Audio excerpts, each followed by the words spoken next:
Yeah, we back, baby. We back. Yes, sir. Ooh, my Yes, guy got the sir. Letterman on today. Okay, I see you. My Yeah, boy yeah, made the yeah. varsity. That's right. Yeah. We made it, bro. Uh, We finally did yeah, it. man. It took me to get almost 40 years old to make the varsity, but we did it, baby. Hey, bro, as long as you got your Letterman, bro, you straight. You straight. But yeah, man, we back with another one. I'm here with my dog, Rated Trade 540. It's your boy Mike, aka Mike Cavelli, and you already know it's BTB, the Black Team Broadcast, the one and only. And we got a special episode in store for y'all, man. We got some people in the building. Right? Shout out my guy Prez already in the chat. Prayers, what it do? Yeah, man. It's been a real interesting week, bro. A lot of interesting coaching announcements been made this week, bro. Some that I understood and some okay. No comment. Just okay. I know it's one that's a no comment. I got a specific one that's a no comment. For real, bro. Which one's that? Which one's that for you, bro? Cleveland. Cleveland was a straight. It was a little random, but it made sense to me. It made sense to me. I was cool with it. Bro, I was cool. Why not promote the guy that's already there? Yeah, that was a little out of pocket. He even looked. I thought they were gonna go Shieldhouse. I was hearing low key that it was gonna be Nate Shieldhouse, so I was kind of shocked that they didn't go with Shieldhouse. I was just like, right. Nobody wanted the job, bro. And then, yeah, he was a young guy that wanted to take a chance, bro. Schwartz too, but yeah, that is kind of fucked up. He in the building, he right there. Because they picked the old boy. That shit was basically when they say like, anybody interested? He raising his hand and they just still looking around like anyone, like just straight disregarded, bro. That's fucked up. I didn't see you. I didn't see you. Todd Monken though, like Todd Monken, I said, go Dogs. Kirby Smart putting them in the NFL now. Let's go, baby. Hey, it's interesting, bro. The one thing I'm shocked though is there's some names that I seen that got let go or whatever that didn't get jobs. For example, one of them I would say is McDermott. I thought right away he would get picked up. I thought somebody would swoop him up right away, but it looked like he not trying to do that. Who knows? Who knows though? I mean, obviously there's still us and there's Arizona. Maybe can you picture McDermott in Arizona even? Yeah. If he's gonna go anywhere, if he's gonna go anywhere and like be able to get his coaching, head coaching shit back on track, it'll be fixing Arizona. You know what I'm saying? you fix them, then shit, you be good. Yeah, we got Mama Majors in the building. We appreciate the Oh love, yeah, Mama. yeah. My mom blessed me with this jacket, bro. So I had to throw it on here. You feel me? Shout out, Mom. Getting my guy fresh for the show. I appreciate you. Yeah. I didn't mean it that way, like she dressed you or no shit like that. But you no, she about to go. Yeah, I'm not trying to talk shit. Nah, yeah, she about to be in Vegas. You know what I'm saying? So hopefully she takes that tour and all that and bring me some grass back. I mean grass off the field, not grass from Vegas. The grass from the field. Yeah. Yeah. But yeah, man, before we get into the rest of the show, you know, we got a special guest in the building, and I think it's only right we bring my guy on. It's my player partner. He from the city too. He from the land as well. My guy, he another content creator. One of the top guys in my opinion. One of my favorite content creators that I be tapping into on a weekly basis. I'm sure a lot of Radio Nation does as well. He got quite a few shows. He got 2 shows with my guy Farrell. He got the 50-50 show, Around the Shield. And with my guy Chris in 805, he also does the Raider War Room. None other than my guy Severe. What's happening, Brody? It's popping, man. What's good? What's good, man? Shout out to everybody. Shout out to Mama Majors, large, like long arms, like a 42. If you giving jackets, my birthday coming up. You know. Hey, look, I'm taking donations. She really might get you right, bro. Might get you right. Man. Shit. Man, appreciate you having me on, man. Appreciate having me on. Anytime I get a chance to tap in with y'all, man, I make sure I tap in with y'all, man. I be in the chat talking my shit, man. So appreciate y'all inviting your boy through, man. Yeah, bro. It's long overdue, bro. It's been almost a year since the last time we had you on, bro. So it's only right. We had Farrah on. We had Farrah on during the season. I had to get my guy on at some point. For sure. I want to be during the season, but I mean, I already knew it was going to be a lot of negativity. So it's like, we're waiting for some brighter days. Brighter days. Look, they're hearing that. That's what I want to say. There's a difference between negativity and reality. If I tell you think, you could call it negative, but if you didn't put on no deodorant that morning, brother, it's just the truth. Yeah, that's real. That's valid, bro. That's the truth. Facts, bro. Like I get it. There's some times where they think us content creators are just hating and talking shit, but some of us here, we actually, like yourself, we watch the film, bro. We break down film on a weekly basis, and we give our honest assessment. If you playing good, we're gonna give you some praise. But if you play like shit, best believe you're gonna hear it from us on the show. Yeah, man. You gonna hear it, man. Man, look, that's what I tell people all the time, bro. From me, you never gonna hear no sugarcoat. You never gonna hear no kind of nonsense or me trying to win you over and get you on my side because of I'm saying what you want to hear, bro. I'm gonna give it to you raw and uncut, bro. And if some people rock with that. Some people like, okay, bam, they come to me because they know, hey, Tyler gonna keep it funky. Like, Severe, he gonna keep it all the way 100. He ain't gonna try to tell me what I want to hear. He ain't gonna spin this media narrative because that's what they're going with. He gonna give it to me raw and uncut, and it's gonna be his honest opinion. And that's just how I rock it, bro. And look, I tell people, I reserve the right to change my opinion. Hey, if I'm wrong, I'll be the first one to be like, damn, you know what? I said this was gonna happen. I was wrong on that. Like, look, I said we shouldn't draft a tight end. I said when we drafted Bowers, I was like, look, bro, I said we need to draft either move it for a quarterback, draft an offensive lineman, or I wanted us to trade back and draft Quinyon, and stack up some picks. And I was wrong on that. Brock is that dude. I didn't think he would be bad, but I was just like, look, bro, I ain't trying to draft no tight end in the first round. F that. Yeah. And I was wrong on that. But I also said don't draft Genty. I went right on that too. I also said don't hire Pete Carroll. I went right on that too. So it's like, That's real, bro. Like sometimes people take our opinions to heart when it's like, bro, everybody's entitled to their opinion. Like we may not disagree with what some other fans say on certain topics, but you don't see us over here fucking screenshotting their shit or talking shit to them, calling them names. Yeah. That's cool, bro. You wrong, but that's cool. Like exactly. I'm keep pushing. Like it just be funny too when people keep trying to like change your opinion on shit.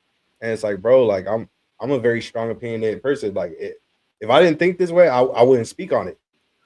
If I had no thoughts, you get me, I wouldn't say nothing. But if it's my opinion, like that's my opinion, and I stand on my opinion. Like unless, like you said, if I'm wrong, I'm not afraid to admit when I'm wrong. Sometimes shit happens. Fact. Nah, that's what it is, man. You gotta stand 10 toes down. Like I said, but I can't. People be in the chat. You said, bro, look, all of my opinions is documented. You can look at all my opinions is on wax, bro. You know, I put all of this on wax. You can go back and check everything I've said. You can see when I said I had CJ Stroud as my QB1. See when I had Jaden as QB1 before. For when nobody was there, everybody wanted Caleb. I said JD is JD5 to do. When everybody wanted Bryce Young, I said I had CJ Stroud above him. When everybody had Marvin Harrison Jr. number 1 wide receiver, I said Malik Neighbors is the best wide receiver in this draft. Like all this stuff is on wax. When everybody was saying Ashton Genty, I was like, yo, man, my favorite running back in this class is Travion Henderson. I said Tedero McMillian. When everybody was hating on Tedero, when they put out the nonsense about the film, I was like, bro, that's BS. Tedero gonna be the best receiver in this draft class. He's gonna be an instant impact player in the NFL. Look what happened. He's gonna probably win Rookie of the Year. Travion Henderson is first team, all rookie as running back. I said, look, I was one of the few people. I said, look, my number 1 quarterback was Cam Ward. I was like, my number 2, man, that's between Shador and Jackson. Shador and Jackson Dart. Hey, for a lot of these Wheels of Spider-Man meme emoji, bro. It's like same thought process, man. Bro. Same thought process. And I had Tyler Shuck as my QB4. And I was like, look, Tyler Shuck, he the most poor ready of all of them right now. He could be the one that had the best rookie years just because he's already a grown man. And look, he probably, look at it down the stretch. He was the best rookie quarterback in the league. So I was like, everything I say I put on wax. You can point to where I was wrong at. You can point to where I was right at. But everything I put on wax. So, I'm not one of those dudes that just be trying to throw stones and hide my hand. Like it's all out there. Yeah, you're right, bro. And I'm the same way, bro. Like I'm not afraid to state my opinion. Now it's like at this point, it's like you said, I'm putting it on video so that way nobody could fabricate or say, oh no, he's lying, he's full of shit. He never said it. It's right there on film, bro. Like some of my tweets, I remember back last offseason too. I wasn't really a fan of getting a running back at 6. And I was telling people, I thought a lot of people were tripping with the whole generational label. I was letting people know he's not generational. I'm like, he's one of them running backs too, which majority of running backs in general, you need an O-line to produce. Exactly. You need an offensive line to produce. There was people screenshotting that, trying to act like, oh, look at him, he's wrong, this and that, over some preseason plays. I mean, he had a solid season for a rookie campaign. He had a solid campaign. But after, what was it, week 2? I ain't never seen that screenshot ever again. Again. I'm sure that shit probably still stored in that motherfucker's phone. His season wasn't solid enough for a number 6 pick, though. Not at running back. He wasn't that solid. Not at running back. He ain't do shit. Bijan or Saquon, none of them did in that rookie season, bro. Like exactly. That's just what that is. We could have did better at that pick. Now am I mad at it going into the future? No. Because he is going to be a solid running back going into the future, But he wasn't a number 6 pick worthy, bro. You could have picked him later on. Like, I was a Trayvon Henderson. I was a Quinshon Judkins guy. You know what I'm saying? One of them two, I would have been good because we watched him in its national championship. You know what I'm saying? Yeah. I even was a Will Howard guy. I'm not even going to lie. Yeah. I would have been cool taking Will Howard in later rounds, bro. Like, where we, you know what I'm saying, got something like that, bro. Like, over Tommy Malott? Oh, for sure. Yeah, definitely. Over Cam Miller? Oh, for sure. Definitely. I wasn't a Genty at the number 6 pick, bro. And any of my friends around here that hear me talk about the draft, they tell them say that, bro. I said that because it wasn't something I was trying to do. Not right there. You know what I'm saying? You could have got him later. That's true. I mean, I agree. And look, and I always tell people, don't be the reason why you say I'm wrong, be the reason I'm right. And this is what I mean. They be like, oh, what do you expect Genty to do? He ain't had no offensive line. Like, well, damn. What could we have done with the number 6 pick instead of drafting a running back then? Like, we probably could have drafted offensive line, right? Oh, yeah. He had no deep threat. He got $8 million in the box. Well, goddamn. What could we have did with the number 6 pick instead of drafting a running back? So what you're telling me is that he need all this other stuff to help him be good, when I could have just drafted this other stuff and got a running back later. That's what you're telling me, is that he needs all this other. So he's not generational because obviously he putting up the same numbers that Najee Harris was putting up with the Steelers. Like Najee Harris put up these numbers, and nobody said Najee Harris was generational. You feel me? You know, so it's like, bro, it's like make it make sense. You can't tell me that he's generational. He's the best running back we've seen since Barry Sanders, but he needs a great offensive line, and he needs a deep threat to take the people out the box, and he needs the best play calls. And like, no, bro, then he's not generational. Yeah. He's just a good running back. He's just a regular ass good running back, which is you can find those. Not at the 6th pick. I can find those in the 5th, 6th round. And what the Bears did with Kyle Monangai, which the Giants did with Scatterboo. You know, so it's like, you know, the Raiders, the fans, they get this infatuation sometimes with these players because they're in the glitz and glamour and all the and look, hey, it's past this prologue. We see that cycle repeat itself again, right? We seeing that like people putting too much hype on a certain person. They're putting too much hype on a certain person where it's like, dog, I ain't seeing it like y'all seeing it. You let these media people fool you last time, and what happened?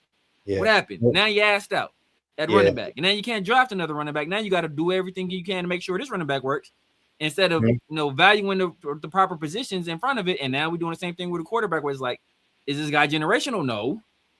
Is he the best quarterback you see? No.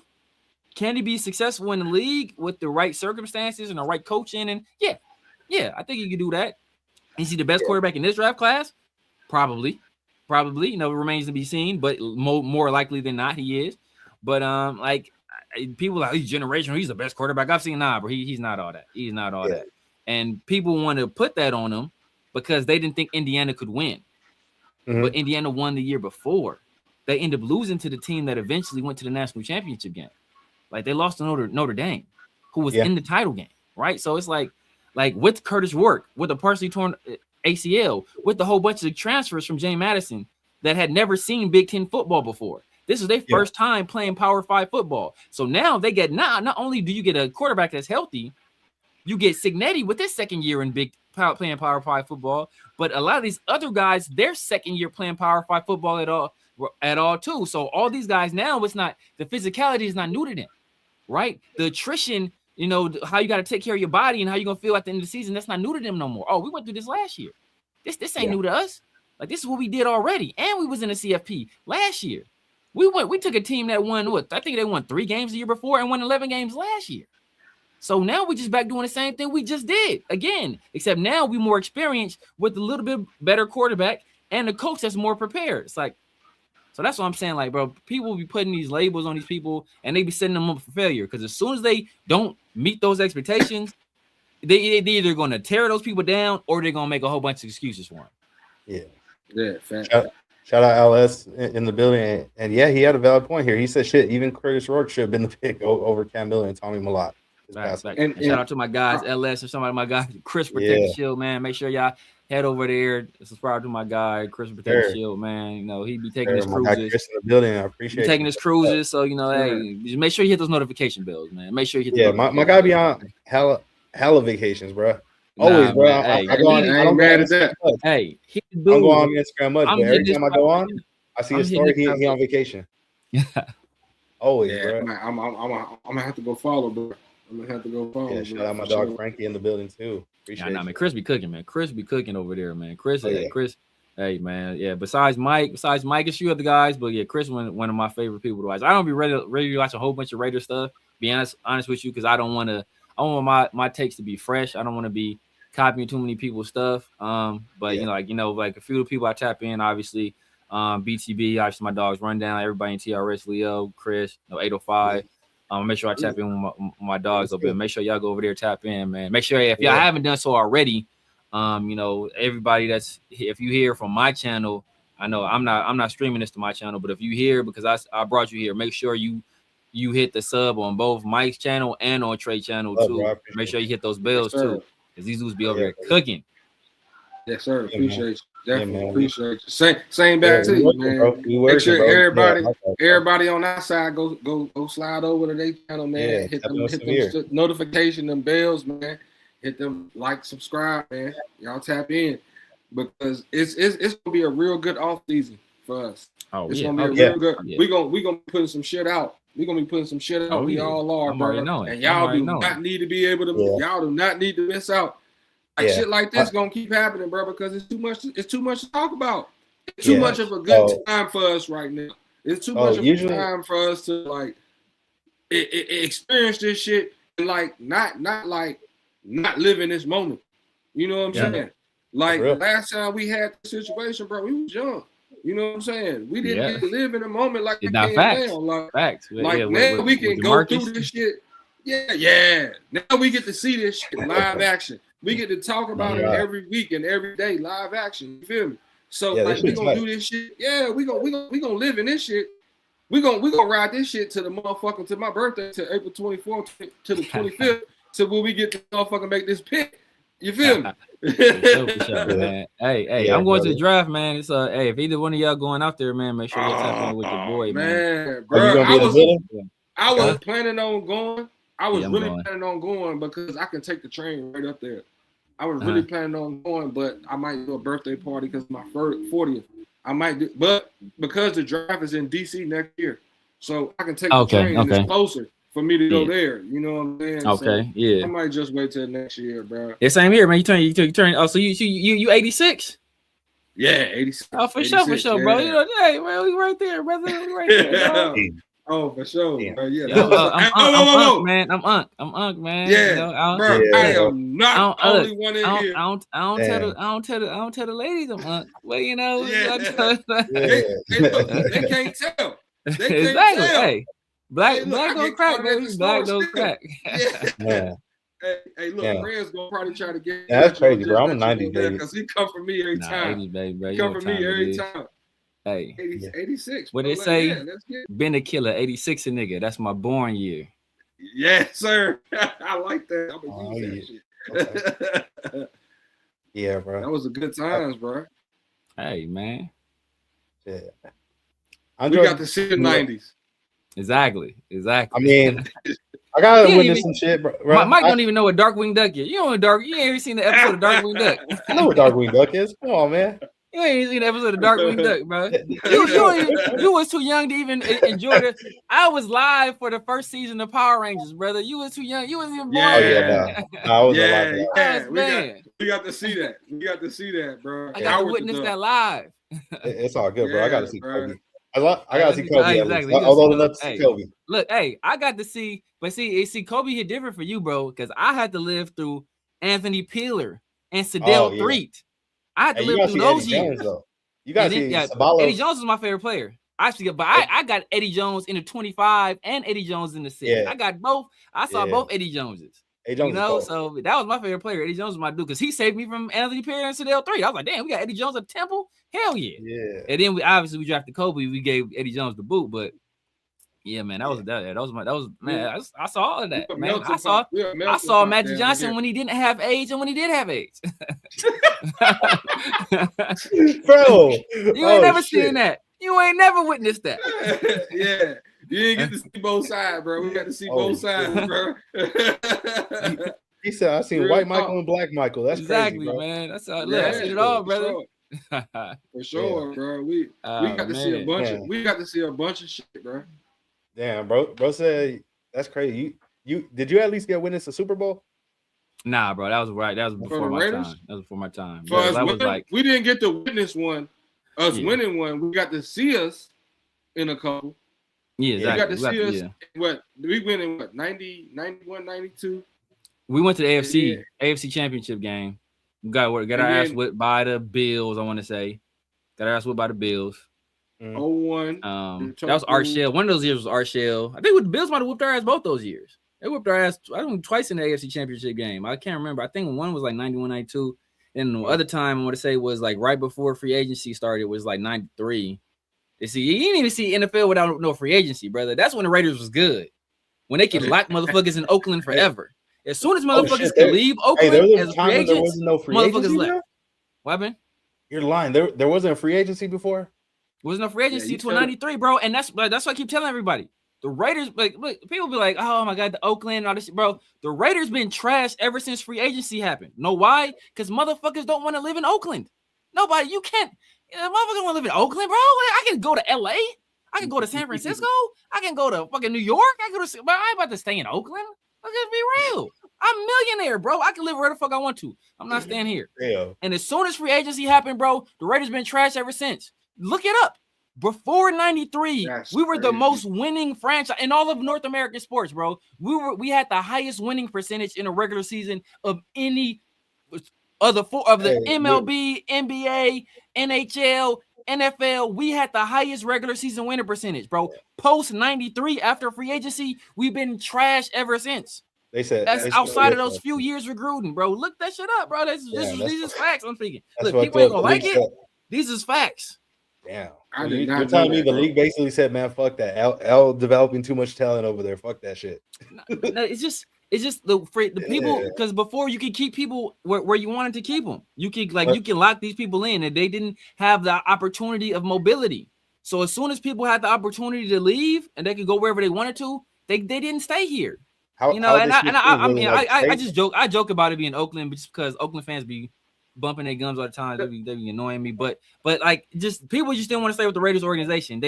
Our facilities were trash. Our training stuff, we wasn't on the cutting edge because Al was running all that stuff, and Al wasn't keeping the team on the cutting edge of all the technology and all that stuff, bro. When Al Davis died, bro, this motherfucker was still signing checks, bro. This is in the 2000s. This motherfucker didn't have direct deposit for millionaires. He was signing paper checks for millionaires, bro. Like, think about this shit. Crazy. He giving motherfuckers like $250,000 for you, Tommy Kelly. Here's $250,000. Like, bro, this is ridiculous. It was doing this shit. So like, bro, like, ask any of the old players, bro. Our facilities was trash. Our food was trash. Training was everything was bad. We wasn't keeping up. So that's why I give Mark Davis a certain level of respect that other people don't. Even though he wasn't Al Davis and he doesn't have the presence and he's not the pioneer that Al Davis was. Al Davis couldn't make it in today's league because how Al Davis ran shit back then, that worked back then, but that shit don't work now. That stuff it's just like the music business. How some people, before streaming, okay, yeah, maybe you can sell some albums, bro, but can you get your shit popping on stream? No, you can't get shit popping on stream because if you had the machine behind you, okay, you can move units, but that's all that shit ain't always real. A lot of shit is artificial. Yeah, now it's not even about popping right. Now it's about making hit TikTok records and shit. Exactly, exactly. Can you trend? Can you legit can you do that? So the music business then. It's not the same as it is now. And the people that's popping now, they might not have necessarily been able to get it popping back then. But the people popping back then, a lot of motherfuckers can't get it popping now. So that's just how it is. And the way Al Davis ran shit back then, he wouldn't be able to survive in today's NFL. And the way that a lot of these owners nowadays, they wouldn't have been able to survive under those conditions. That's just the way of the world. But we didn't that's how the laws of nature, bro. It's adapt or die, right? You either evolve or by natural selection you get weeded out. And the Raiders ain't been good because we haven't evolved as an organization. So that's why when people was mad about, we want to be the Raiders and it's like the Raiders mystique, bro. The Raiders mystique ain't been shit since the early 90s, dog. Like, people be holding on to this stuff. Like, bro, I don't give a damn about no mystique, none of that, bro. Can you win? Are you gonna win? Are you a leader? Can you stand up in front of a room full of people and command their respect and get them to buy in and get them to go out and give 100%? If you can do that, I don't give a fuck if you got no Raider mystique and about the autumn, but I don't fuck about the autumn wins, bro. We ain't getting no autumn wins, dog. We ain't getting no September, November, December wins. We got autumn losses, bro. Exactly, dog. That's what I'm saying, bro. We gotta kind of keep it 100. We gotta keep it 100 with ourselves where we are as a franchise. That's why, that's why this is such an exciting time because we get a chance to start a new chapter, and that's why it's so many people so dialed into what's going on right now. Not only with, obviously people looking at Fernando Mendoza as a potential franchise quarterback, which we haven't drafted a franchise guy since Kenny Stabler. Think about this, dog. Just think about that. The Raiders have not drafted, keyword, drafted a franchise quarterback since Kenny Stabler. This motherfucker was drafted in the 60s, dog. My mom was born in 67. Like, bro, you know how long that is? We haven't. The last guy we had was Rich, and that was a free agent. Obviously Jeff Hostetler wasn't really a franchise guy, but he was a. You're not gonna put Carr in there? Free agent. Carr wasn't a franchise guy. It was a good quarterback. He was good enough. Maybe pre-injury Carr, he was on track to be a franchise guy before that injury, but he's not a franchise quarterback because a franchise quarterback lifts your entire organization. right? People's excuses is the same thing we say about Ashton Genty, is that, oh, he needs this and he needs that, and you know, we need, bro, if a franchise quarterback went there saying, well, Derek Carr, if he only had a great receiving core and a good running back and a great defense, then like, well, damn, bro, if you need all of this to win, then why not just get all of this shit and just find somebody else then? Like, you know, you're supposed to be the guy to cover up all these mistakes.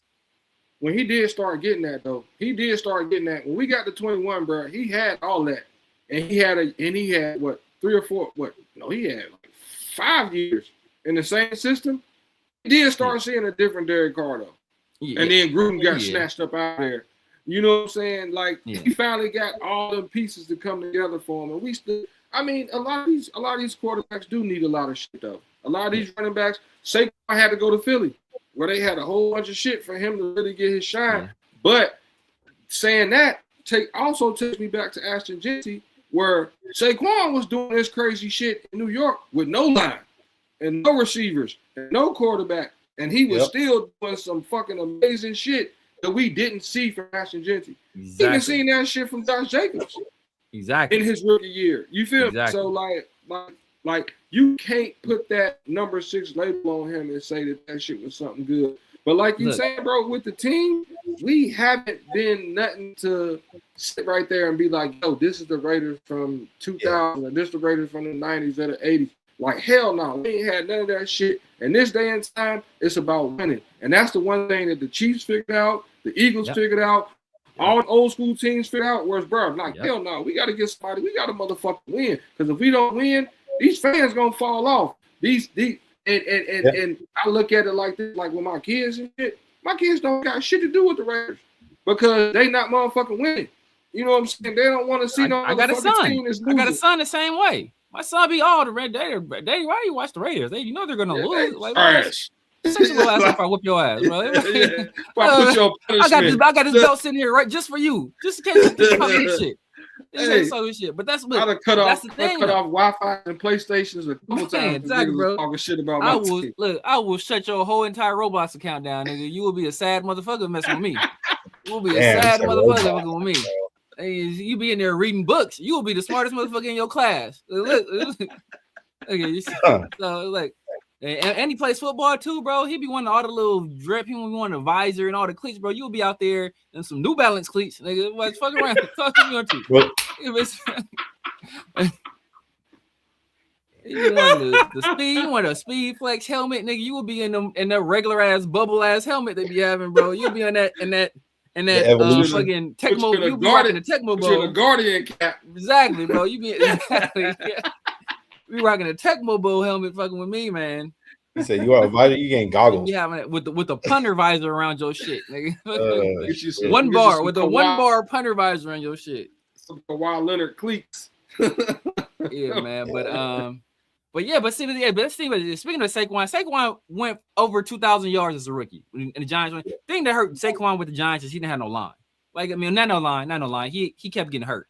He didn't have no line the entire time. He just kept getting hurt. And, you know, that's what I keep telling people about running back usage. Like, part of the reason why Saquon didn't have a good year this year. But I told people, part of the reason why I didn't want to sign Josh Jacobs to a whole bunch of money is because generally running backs the year after they have a heavy workload or they have massive carries, the next year they either production drops or they get hurt. Saquon is rookie year. He led the entire league in scrimmage yards as a rookie. Yeah. Next year he started getting hurt. Then he started getting hurt periodically. And then I think he missed a whole bunch of time. Then he goes to the Eagles. What happens? He has a great year, right?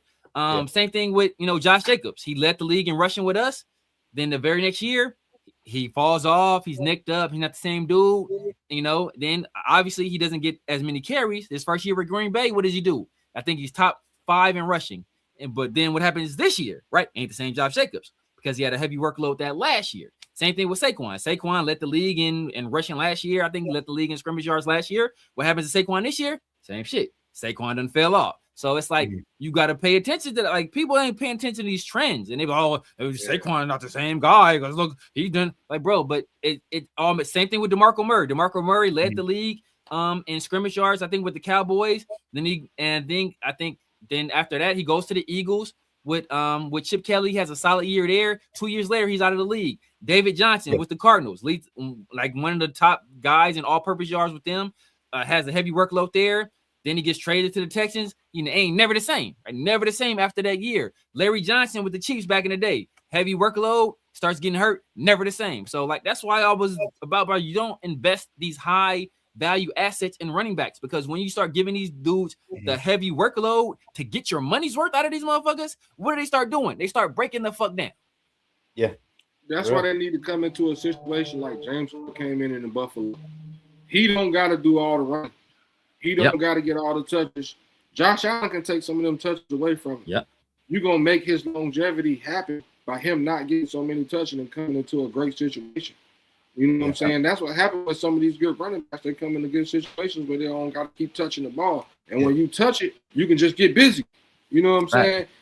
And then you can come into a situation like Saquon and Christian McCaffrey when they got to the second team where you're not getting touched to the second level. You know what I'm saying? That keeps your body more healthy. You know what I mean? Yeah, bro. And like but just as DJ, Derrick Henry like the only nigga. Like that's the only nigga. Like he the only one, bro. Derrick Henry probably like some of the old school guys like Emmett and all those dudes probably. But Derrick Henry, he like, in modern times, same thing with Christian McCaffrey. We saw him. That's when he started breaking down. Last year, Christian McCaffrey was hurt damn near all year, and then what happens this year? He probably gonna be offensive player of the year. So like, as you notice the trends with these things, bro. Like people don't be paying attention to these trends, but that's how it goes. That's real. That's real, bro. And piggybacking off what you said earlier, like you need to take out that workload off the running backs. They can't do it all because, like you said, if not, they're gonna get hurt or they're gonna have down years the following year. And that's why you have committees. Committees, and also the main thing which most of these teams haven't really had is a proper passing game. And going into it, bro, we gotta talk about it, bro. A lot of people are saying that with the number 1 overall pick, this is gonna likely be the guy right here. How do you feel about that, Severe? Like, where's your head at? Like, do you feel confident picking him at 1, or if a team offering you a haul, you trading back? How you feeling? Me personally, there's a difference between what I think the Raiders are gonna do or what I would do. If a team is gonna offer me a haul for Fernando Mendoza, I'm taking it. I'm taking it. Not only am I taking that haul, but I'm trading Max Crosby ass too, bro. I'm loading up, bro. I'm hitting the super reset button, bro. I'm blowing the entire thing up. I'm starting fresh, bro. I'm taking this thing down to the studs. The whole house is getting demolished, bro. The only motherfuckers left standing is Brock Bowers and Ashton Genty, really, bro, and Colton. Everything else, man. And AJ Cole, who's our best player. Everything else can go. Everything else can go, brother. Like that's where I'm at with it. But obviously, the Raiders are going to take Fernando Mendoza, and I just hope they do the right thing and don't try to put a whole bunch on him, especially early on. He's not a guy that led Indiana via his arm. Indiana had a hell of a running game. They have a hell of a defense, as evidence. Even the big games he won with good play in certain situations, right? He beat Ohio State. He didn't put on no passing clinic against Ohio State, but he had some timely plays and he was clutch. Same thing with Miami, right? He didn't beat Miami, and really, you can say if it wasn't for that block punt, they lose that game. But he didn't put in no passing clinic in that game. He was really off, and they beat him up, and that's what he's going to face in the NFL. He's going to face some NFL level pass rushers, and he was off target, some inaccurate throws. There was a throw or two that could have been picked. He wasn't quite right with those back shoulder throws. It was some throws that his receivers bailed him out, and you would expect some guys in the NFL will do the same. Where where as long as you put it in a spot where they can grab it, you expect them to make plays for the quarterback. But you pay attention to all of that, right? The ball placement, the accuracy, how he handles that, the pressure and all that stuff. And it wasn't an impressive performance, but he was clutch. And that's the most important thing is that, hey, you know what? When the money was on the line, it was a 4th down, 4th and 5 was an RPO. He kept it, and he had one of the greatest plays you're gonna see in the college football final of all time. That play is gonna be on commercials for years to come. Right? It's gonna be. It ain't the Vince Young shit. The Vince Young shit was that shit's legendary. But it's gonna be it's up there. It should look like some movie shit, low key. Yeah, it's up there. It's gonna be, you gonna see that on play on commercials. They're gonna play that. That's gonna be on a Gatorade commercial, whatever shoe contract he signed. It's gonna be on a commercial. Like that play is gonna be played for years. But slow motion about that shit on commercials. We can't just pay attention to the moments, because we have to pay attention to everything that led up to those moments. What led up to those moments was mediocre quarterback play in the biggest game of his career. When Indiana had a chance to seal the game, you got the ball in Miami territory with the Heisman winning quarterback. You have a chance to seal the thing away. And what did they do? They settled for running the ball and kicking a field goal. You could have sealed that thing on third down, put the ball in your quarterback's hands, and make sure there was no opportunity for Miami to have any chance at a comeback. And instead of doing that, they elected to do what Miami does. Do what Indiana does, what Kirk Cignetti does, which is rely on their run game and rely on their defense. And unfortunately, what happened? The defense came through and made a play and won them the game. But if LSU wasn't doing that shit with Joe Burrow, LSU ain't about to run on LSU. Like, nah, Joe Burrow, you about to close this thing out. Andrew Luck ain't no Stanford. Even Stanford wasn't about to run the ball. Hey, Andrew Luck, close this thing out for us. Like that's what you want to see. And like I said, I haven't seen enough of it. But he's on an upward trajectory. I think he's a smart guy. I think he has more than enough talent to succeed in the NFL. I have questions about, like I said, I have questions about his accuracy. I have questions about his ability to read the entire field. His coach went on national television, told the entire world, our game plan is he makes one or two reads and he checks it down. Like he told the entire world that pre-game, before the most important game of his quarterback's career, before the most important game of his career, he told the national television audience, my quarterback, all we want him to do is make one or two reads and then check the ball down. That's not what the stuff I want to hear from my quarterback's coach before this game. That's not the stuff that NFL draft scouts want to hear, that this guy is not being expected to make full field reads, that he's only going to make one or two reads and then check the ball down. So, that stuff didn't inspire confidence, but at the end of the day, he's going to be the pick. And I just hope, like I said, we put him in the proper position to have success, because I don't want to be a situation where we expect him to throw us into the playoffs or throw us to a winning season and then we set him up for failure. Yeah. And I agree with you to that extent, where I have question marks too when it comes to drafting Fernando Mendoza at number one. Just because in years past, and I don't mean to harp on just one guy, but there's been quite a few guys that we've seen get picked at the first overall pick. And not only is it that they were deserving of the number one overall pick, but it wasn't just a 1 year thing. Like a few of these guys, they were being talked about years prior, like in advance, as already being the guy. Like it wasn't no secret. Like people knew about him already. He just this season came on the scene, and for me, I just find it crazy because it's not like he's doing nothing super dynamic now. That run was nice. He's had a couple nice back shoulder throws. I'll give him that. But for the most part, bro, to me, he's just a high level game manager. That Cal film, his Cal film wasn't bad though. Wasn't bad. But he was also that was a lot of him. He didn't have that running game and all that shit. He had Jay Knight and Jet Thomas. Like, bro, that's something. People don't let these people. These people will tell you a bunch of BS because they don't. I'm a Pac-12 dude, bro. I'm a UCLA fan. Unfortunately, all I do is watch the terrible football teams. But so I know the players that are over there. He had Mikey Matthews, who's a Power 5 level wide receiver. He had Jaden Ott and Jet Thomas, who were good running backs. A lot of people thought Jaden Ott was going to be one of the top running backs this past year, or that last year he was at Cal, I think, and I think he got hurt. Or he just fell off that year. So like he had some talent there. He also lost to a team that was like the only won 2 games that season. So it's like people try to make excuses, and they want to just make excuses on one end, but then like not hold them to a certain account on the other end. Like, put the whole picture together. Did he have like top tier talent?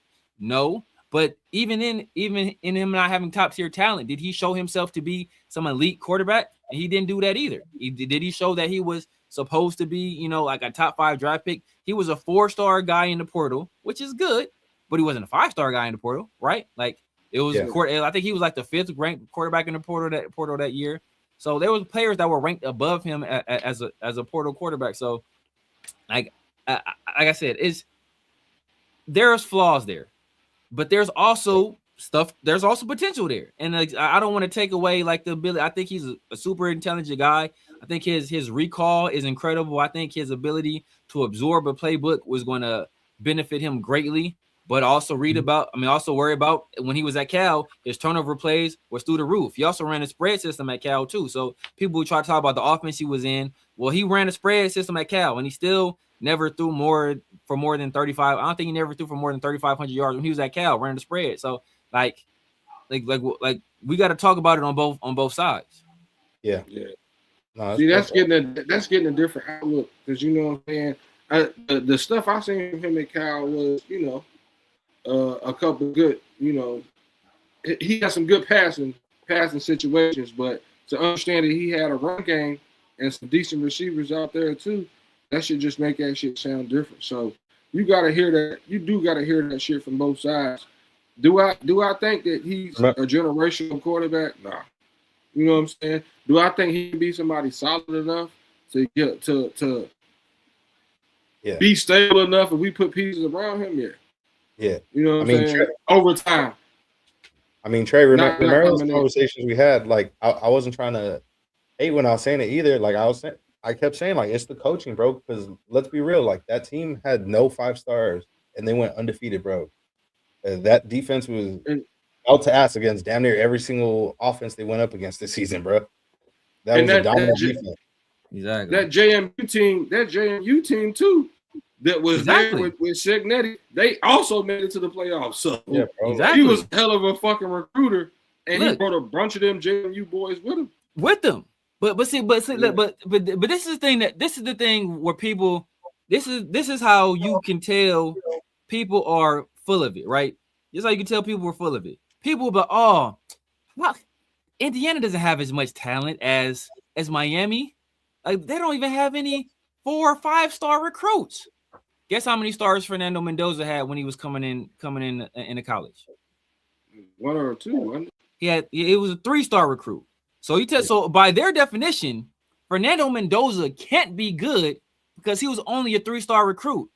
Or if you improve as you mature through the college ranks and get good coaching, then stars don't matter as much, do they? But they don't want to take that into account. They don't take how many stars Fernando Mendoza has because he was only a 3-star guy, but they look at his teammates and since they're only 3-star guys, then they're not good. But Fernando Mendoza is good, and he was a 3-star. Like, make it make sense. It doesn't make sense because people weave a path of logic to fit whatever narrative that they wanted to fit. And that's why I say you got to look at it from both sides, and people don't want to do that. It's too much selective politicking. You like that one, huh, Trey? Hey, I said it a couple of weeks ago on the show, and he thought I was like dissing or some shit. And me and Rondell had to let him know, like, nah, bro, like that means something whole different. That be like they picking and choosing, bro. Like I hit him with the shit for 40-year-old version. I said shit. God damn it, because I don't know what it means. I'm gonna take that shit as disrespect. So you know. But no, for real, you gotta have one big dog in the draft. They gotta have one quarterback that they push as a big dog. But at the same time, bro, we didn't see quarterbacks come out and be the top dog coming out of college football. But then after the Senior Bowl, Shrine Bowl, and your senior days and combine and all that shit, that shit start to flip. It's just starting to change up. So right now, yeah, we are looking at Mendoza and all that because they got to put somebody out there as being that person.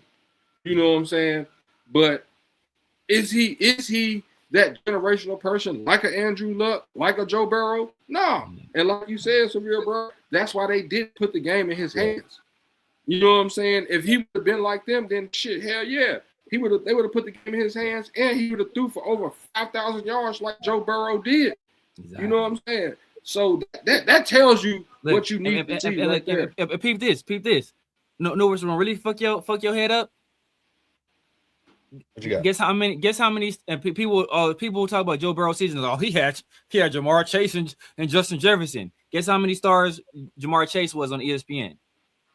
4-star. Guess how many stars Justin Jefferson was on ESPN? He's a 3-star. So the people be talking about these stars, but they don't want to look at they don't pay attention to that shit, right? They don't pay attention because, like I said, it don't fit their narrative. It don't fit their narrative. Now, but with Mendoza, I think you can build around him, but like I said, he's not a guy that I don't think you can throw everything on him and say, bro, our offense, you make it work. You make it work. Because he hasn't been asked to do that. He has to slowly matriculate in the league. It almost like a Tom Brady path where it was a defense and it was a run game and it was some creative play calling and they kind of, like slowly brought him along and he had a clutch gene. I like Mendoza has a clutch gene and it was, he make plays in big moments and that was enough to win them games. And then, hey, once the time was right, then it's like, all right, Ben, now it's all on you. Now now you're the engine. You're no longer the alternator. You're not the carburetor. You're not the fueling. Now you're the engine. Now you make this shit go because you're ready to do that. But if we try to throw this dude into the league and have him he'll have a panic attack, bro. He look like he take medication for anxiety. He'll be in the locker room curled up somewhere. It ain't gonna happen like that because that's not.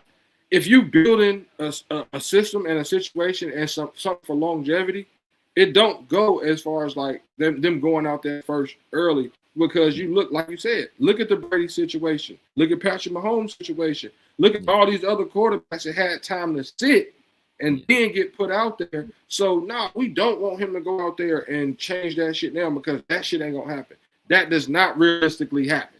You know what I'm saying? We want you to be able to come in behind someone, pause, and then you come out there when it's your time for us to be able to put you in a position to where now you can win. Because you can look at the Drake May situation and you say that Mendoza can do that if you put those pieces around him just like Drake May had, and where he got a extremely good defense. Because if we being honest, those last 2 games we seen Drake May play in, he didn't play good.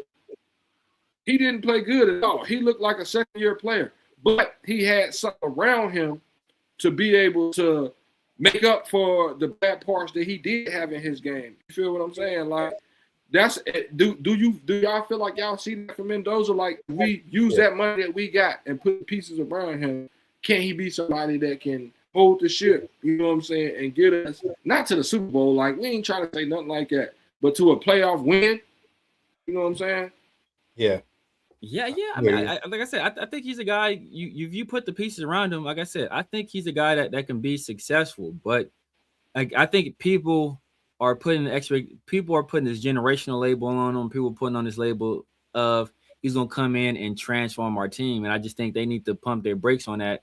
And that's why I'm saying like people you want to throw like completely out the window. Like no, we can't trade that. You can't trade it all. You can't do it. Like no, that's definitely a possibility.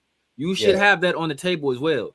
Now, if you feel that Fernando Mendoza is the guy that you want as leader of your franchise, and the Raiders are convinced that he's the guy that they want to lead their franchise, and they feel that he's the guy that can lead them one day to a Super Bowl, and they're comfortable with that decision, I'm cool with that. But people act like, oh, it's no choice at all. You can't trade back at all. That's not even an option. Like I just think that's foolish in my opinion, because I don't think he's a guy I don't think he's a franchise lifter. I think he's a guy that will be that can be an important piece in a franchise and can be a vital part of that puzzle. But I don't think he's a guy that's going to make everything go. Yeah. No, that's valid. That's good. That's valid. And DJ, I appreciate you being in the chat. He had a question. He said, "Would y'all sit Mendoza for a year?" In my opinion, yes. And I think if he does end up getting drafted by the Raiders, I think that is going to end up happening. I don't think he's going to start year 1. He'll get like week 7. He gonna get the Jackson Dart vibe, bro. Like maybe week 7, he's gonna come in.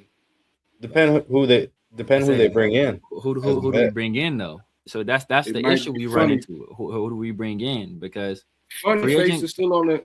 He's still on the roster. Yeah, Funny Face is still on the roster. Look.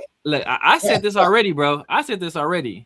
If the Raiders were to draft Fernando Mendoza, bro, you might as well just start Geno another year, bro. If for nothing else, if there's a possibility you're gonna have a high draft pick next year, who is Geno Smith's cousin? Yeah. Oh, who's his cousin? And you know, that guy would look mighty good catching passes from Fernando Mendoza one day, right?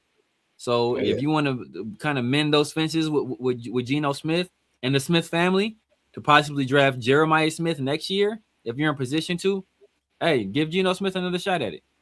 Give Geno Smith another shot. Cousin to play on this team. Go out there and throw 31 picks next year so we can make sure we get this motherfucking pick. Hell yeah, we Geno got us. Eugene got us. For sure, exactly. and look, that's a surefire way to. Only thing about that is that, you know, by week 3, not even week 3, by a halftime of week 1, everybody's gonna be calling for Fernando. So, you know, there's gonna be boos being rained down on the field, and I don't think Kubiak for damn sure don't got the sack to go through that. They want to see that. Just looking at Kubiak, he looked like he a buster. Like he looked like he looked like he getting pocket check, bro. So he looked like he getting straight pocket check on a daily. So he ain't got the sack for it. Spike Tech don't got the sack for it either. And I don't think Brady got the sack for it either. So like Fernando Mendoza gonna get in sooner than later. They're not gonna sit him for the entire year. Now, especially now with the fan base calling for him. So like it's just Brady, that's his thing though. That's Brady's thing. Like he don't want his rookie quarterback to start early. So. Yeah, I agree. Does Brady stick to them? You don't think Brady will stick to them guns? Like the Kubiak gotta go stick to them guns, bro. That's the thing. Like if you want to just get your money's worth out of Geno, we know he's gonna be bad, but you're gonna be paying this dude anyway, bro. Say, let you be bad and get us another high pick. F it. Hey, they saying Geno might ball under Kubiak though. What you think? He may. Like that helps us out. I mean, Geno was balling in Seattle, bro. Geno was balling in Seattle. This motherfucker gets in the playoffs somehow. I'll be hot though. That's the thing, because Geno was balling in Seattle, bro. Nobody saw this coming. Well, I don't want to say nobody. I don't want to say nobody. Very few people saw this coming from Geno Smith, bro. Because he was balling in Seattle. He was a baller in Seattle with behind the porous offensive line with the running game that was suspect. So, you know, like I just know, and I don't know. I think it would be this bad. I thought it'd be solid. Maybe it's just me, bro, but I got this weird Raider PTSD when it comes to quarterbacks, bro, that when they talk about this guy, when they talk about, oh, this quarterback is so efficient in the red zone. Yeah. He hardly turns the ball over in the red zone, bro. The moment he comes to the Raiders, bro, it's going to happen. Look, the one thing I remember about him, bro, that was his thing. He had his most interceptions came in the red zone. So like he wasn't the official red zone guy. Yeah. But last year, that last year in Seattle, he was kind of it was signs that he was kind of starting to get shaky. But he also, you know, a lot of people pointed to like he had some horrible offensive line play on that last year in Seattle where he was like, you know, I think he was the most pressured quarterback in the league or something wild like that. So they attribute some of that to that, and they also attributed some of it to the play calling in the red zone. But there were signs. If you paid attention to the signs and what the advanced analytics were saying about his turnover where he plays, especially in the red zone, you were looking like, you know, but you were hoping that, you would have a run game and you wouldn't have to, you know, so that's what the hope was, but you wouldn't have to depend so much on Geno Smith to do a whole bunch in your offense. And obviously we didn't have a run game or a pass game, and you know, it was just bad all the way around. But I can see a situation where, you know, the Raiders say, hey, F it, you know, we got to pay this dude $18 million if we cut him, or it's going to be $18 million dead money anyway if we cut him, so we might as well keep him for this year. And, you know, like, for whatever you want to say about Geno, I know people get mad because, like I said, Raider fans they be funny sometimes because they want to call Geno a bitch and call him all this stuff. But as soon as Geno flips, oh my God, can you believe he flipped us off? Get him out. Like, come on, dog. You call this man everything but the child of God. And then he said something back about you, and then all of a sudden everybody's panties in the bunch. Like, bro, you talk shit about me, bro. I'm gonna talk shit about your entire family heritage, bro. I'm gonna go back to your ancestors. I'm gonna talk shit about everybody. So and that's how I go, bro. I wanted Gino to do that. I wanted Gino to do that. So we can go back and forth. Nut up, bro. But people also understand. People also understand. Like, I mean, there's a line. Like, it's a line you don't cross with people. Like, so like, like people just like somebody literally like I think flipped them off to his face, but like you flip me off, I'm gonna flip you off back, bro. That's just what it is. Yeah. So I think people blew. So, but obviously there's bad blood between him and the fan base. So how much he will want to come back here remains to be seen. But like he asked for his release. Yeah, if he asked for his release, bro, hey, you ask for release, hey, go ahead, forfeit that contract then, bro. Like, forfeit that contract, bro. You want to get out here? How bad you want to leave? Forfeit that contract, brother. I think he gonna be there anyway, bro. Because like, why the fuck he ain't going yet? You know what I'm saying? Like, yeah. I think it's because he know he gonna be there. Like, he knows like he's gonna be there next year. Because if we get a rookie quarterback, he already knows. Like the team knows they don't want to start another. They don't want to start the rookie. But I think they might just be leaving it up to the next head coach. I think if we hire Kubiak and Kubiak be like, nah, I want him, get his black ass up out of here, then him, his hairline, braids, exactly. Him and him. Yeah. This nigga got medium braids. Like, get him and the medium braids out of here. Yo, he got the Mr. Burns going on. When we take them shits out, bro, that should be throwing me every time. Man.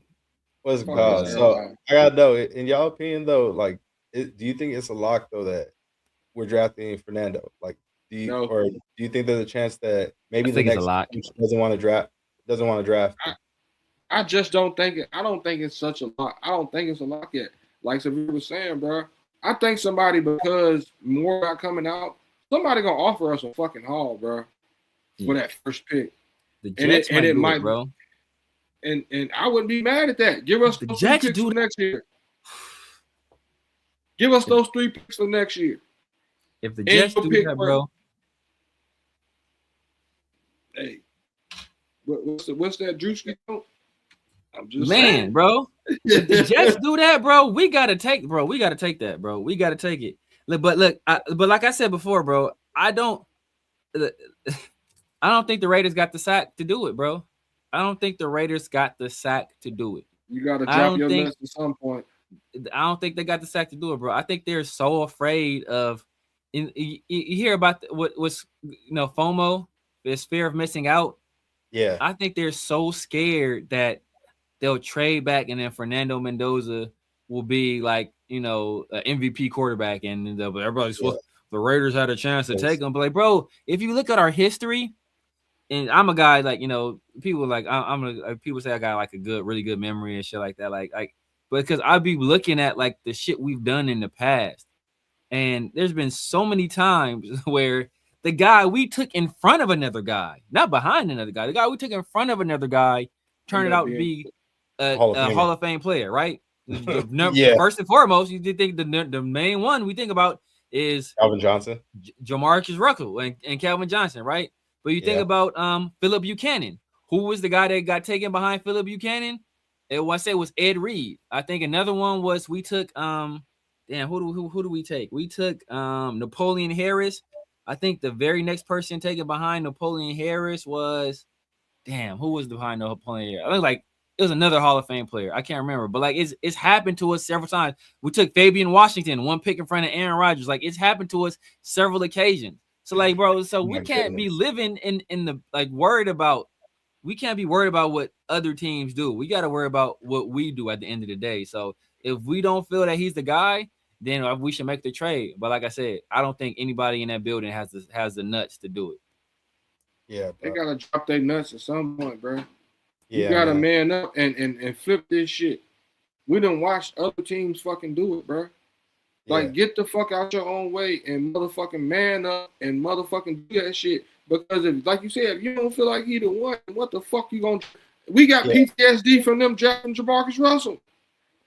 So shit, bro. Like, we ain't trying to go through that shit again either. We ain't not trying to pick the wrong motherfucker again either. Yeah, no, that's real. That's real. And that's where I always question it, because for me, it's like I'm used to seeing, like, when you're the number one pick as a quarterback, you're seen as the guy. You're the fucking savior. You get me? You're going into a franchise that's pretty much considered as like a fucking shithole. They're the bottom of the barrel at this point. You're supposed to be the savior. Obviously, they got to build around you. They got to build an O line and all that, but you got to come in day one and change shit. Are you that guy? Does the organization believe in you? Because to me, it's like I've always dreamed of, when we get to this moment where we get the number one overall pick, we're drafting an elite quarterback. Always in the back of my mind, I'm like, when this moment comes, we're gonna get a fucking elite quarterback, bro. It's like, are you elite? Are you that guy? Me, it's like there's a moment where, like we said, we could trade this for a haul. The first overall pick has a lot of value. You can fuck around and get an elite quarterback. Even this dude right here, I'd fuck around and do this at this point, bro. That's how bad I want an elite quarterback, bro. Yeah, that's crazy. Lamar. But we got to, if we do that with Lamar, it's a lot of money. It's a lot of money, but then at that point we got to trade Max. We got to trade Max because we got to give him something offensively. It got to be more than Brock. It got to be more than Ashton. We got to give, because basically then at that point he just back in fucking Baltimore, like, but with a worse defense.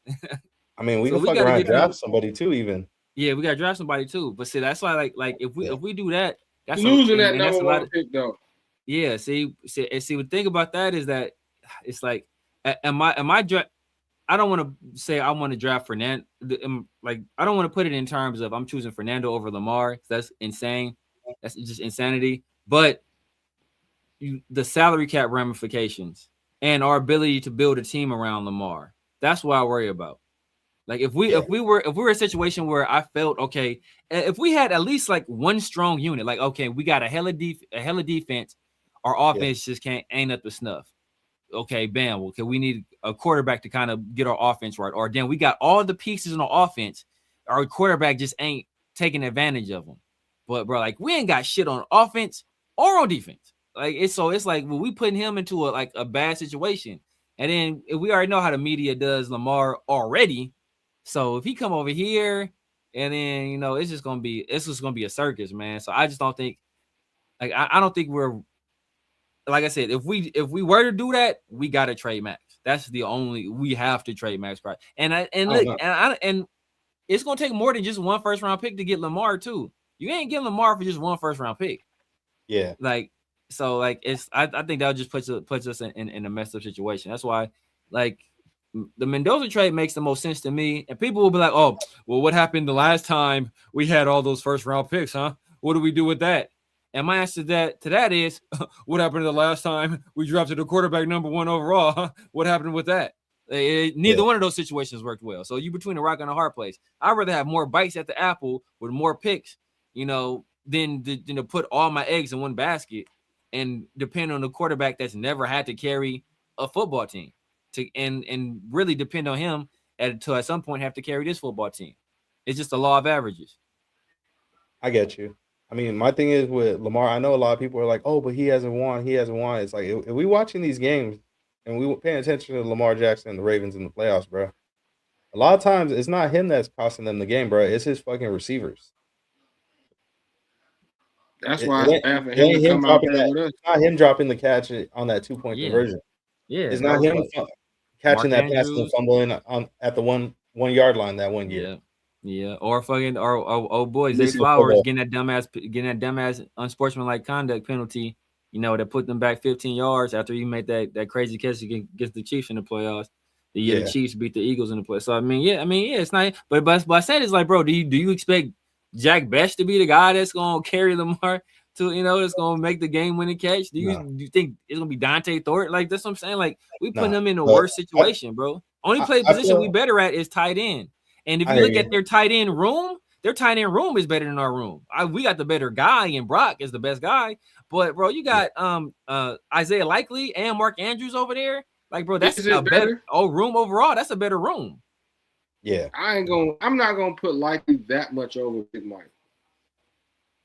I'm not gonna look. I don't know. I think Brock Big Mike is my guy. I went to bat for Big Mike. I've been fighting for Big Mike this entire time, and all my friends they be trashing Big Mike all the time, especially when he left the team, and they've been dogging him ever since then. And I really can't. I ain't been able to put up no fight, bro. At the end of the day, look, I gotta keep it funky. Like if you ain't out there producing, you ain't.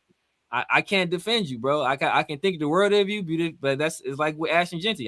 People can think the world of him, bro. If you ain't putting that shit between the white lines, I don't give a fuck what you think about somebody, bro. What are you doing out there? So same thing with Big Mike, bro. I can't defend him. So I done seen Isaiah Likely take over games. Like I ain't never seen Big Mike do no shit. He got targeted. Hey, Prez just said right now, Isaiah Likely is a free agent this offseason. They bringing him back though. They gonna choose him over Mark Andrews all day. They'll cut Mark Andrews' old ass in a second and keep liking. Well, I don't know. New coach. I don't know what Jesse Minter thinking. Yeah, I feel like, and here's my thing with this, because obviously it's gonna be a lot of money, but there's definitely ways to build a roster still with that. And more than likely, it's like now it's like, all right, Spytech, this you're in control now. Let's see how you develop this roster, bro. Oh, he said they extended Andrews. Oh shit! Oh shit! And they likely a free agent. Oh, nigga, like I'm hopping on that. In a second. If the Raiders, bro, they need to be on the phone right now with his agent. Hey, what's good? Yeah, what's good? Not fact. But yeah, man, I would make it happen. Isaiah Likely. Yeah, for Isaiah Likely as a 12 personnel. Oh, for sure. You put him across from Brock.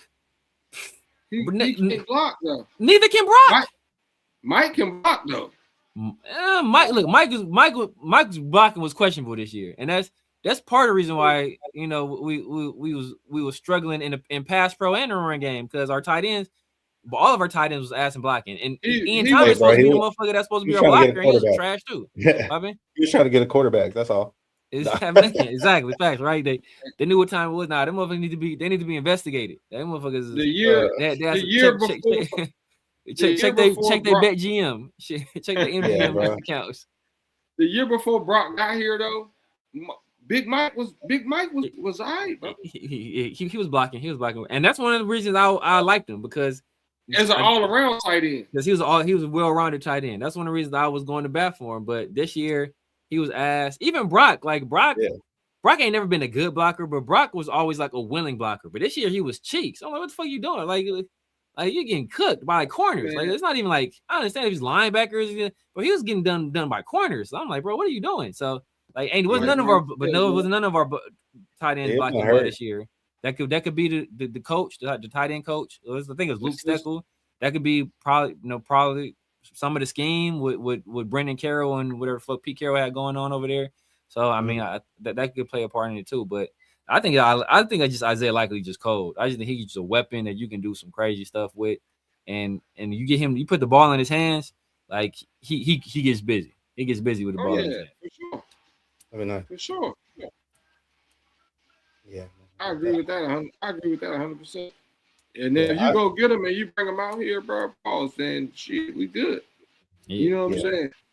And not like we playing a whole bunch of people. I mean, like, I don't know what he gonna demand in the open market though, because I don't know what he gonna demand in the open market, because I can see a team like the Jaguars might be like, hey, shit, come over here. Hey, I gotta be honest. We got next year. Next year, we're going to pay. In your opinion, you don't think players, like, let's say hypothetically, if we were to make a trade and acquire Lamar Jackson, you don't think there's players that may be willing to take a bit of a slight discount to play with Lamar, knowing that it's tax-free out here? They might take like $2 million less than what they originally be asking for or something. Who is that guy that you can go get though? Yeah. See, that's the problem, is that I think there are guys that will want to come play with Lamar. I mean, I think a lot of people will want to come play with Lamar, but I think there's also a situation where, since Lamar hasn't won it all, it's always like people want to come to a situation where they're either going to win or they're going to get paid. And the fact that, I think, just having Lamar, that automatically puts you in a better position to win, but he's also a guy that hasn't won it all yet. Mm-hmm. And so I think that it still leaves that uncertainty where somebody can feel like, yo, but if I come here and take a pay cut and we don't win, I'm gonna be pissed fuck off. You feel me? Like, bro, I'm gonna be pissed because I took less money to come here and win and we don't win. So I think you always run into the obstacle of like that certain level of uncertainty. Like even Pat not getting like no whole bunch of people to come over there and take no like hometown discounts to come play with him. So it's like, he's won what 4? He's won what 3, right? Yeah. 3. So is that all the Ravens free agent? Yeah. Damn, they got a whole bunch of free agents. Shit. Yeah. Now the thing, you know what I'm saying, with getting players to come over here and come play with them is they're gonna look at this Sam Darnold year, bro, and be like, maybe it was just the situation. You know what I'm saying? Good quarterback can go somewhere else and ball out. Yeah. People might take a chance because of Sam Darnold, bro. Like, if we looked at 2 years ago, who the fuck even this year, who the fuck was trying to go play with Sam Darnold? Nobody. You know what I'm saying? And that motherfucker right here in the it's the system, and they're gonna give that shit a chance. You know what I'm saying? When they see a quarterback go somewhere else now, bro, they're gonna give that shit a chance. Yeah. Because if they trust the system, if they trust what's getting put in front of them as far as like, this is what we gonna want from you, this is what we gonna do with you. You know what I'm saying? If they trust that, then you know what I'm saying, I can see some people wanting to come and play with them, but man, that's a lot of money, bro. That's a lot of money. It is. You can have a rookie quarterback and go get the pieces and put around him, and you can have a lot more money for the future. I get that, but I'm at the point, bro, where it's like, bro, I've been a fan for, my whole life, bro. For over 20 plus years, bro, this team been ass, bro. So I'm not fully confident that they could build a fucking dynasty, bro. I'm at the point where it's like, at this point, bro, just give me a Super Bowl before I die, bro. And I feel like Lamar probably my best shot right now. It gave me a Super Bowl. I ain't mad at you. I ain't mad at that. I'm not mad at that. Especially like when but the thing is that like the problem. I think that's the issue the Raiders been running into is that like everybody, including the Raiders, especially Mark Davis, chief among them. And I'm a guy that's Jay Fizzle, bro. You on? I don't know what you on, bro. That's funny, bro. I'm tripping out when people say. I've been seeing a lot of people saying he's washed or he's out of his prime. I've seen he's only 29 years old, bro. He's only 29. He's way he's younger than a lot of quarterbacks that were drafted in the past 4 years. This is the start of his prime, if anything, bro. Like this is young for quarterback years, bro. Let's keep in mind this too. There was a point in time during the season where the Ravens were ahead of us in draft order. And that was like midway through the season, bro, while he was out with injuries. Yep. They were ahead of us in draft order. Yeah. They got to the point when he came back, he got them to the point where they were just a field goal away from being in the playoffs, bro. Yep. A field goal away from being in the playoffs. They literally still, while they were like 1-5, they still had them win the division. So that tells you know what I'm saying? That tells you what that is right there. That's crazy. Yeah.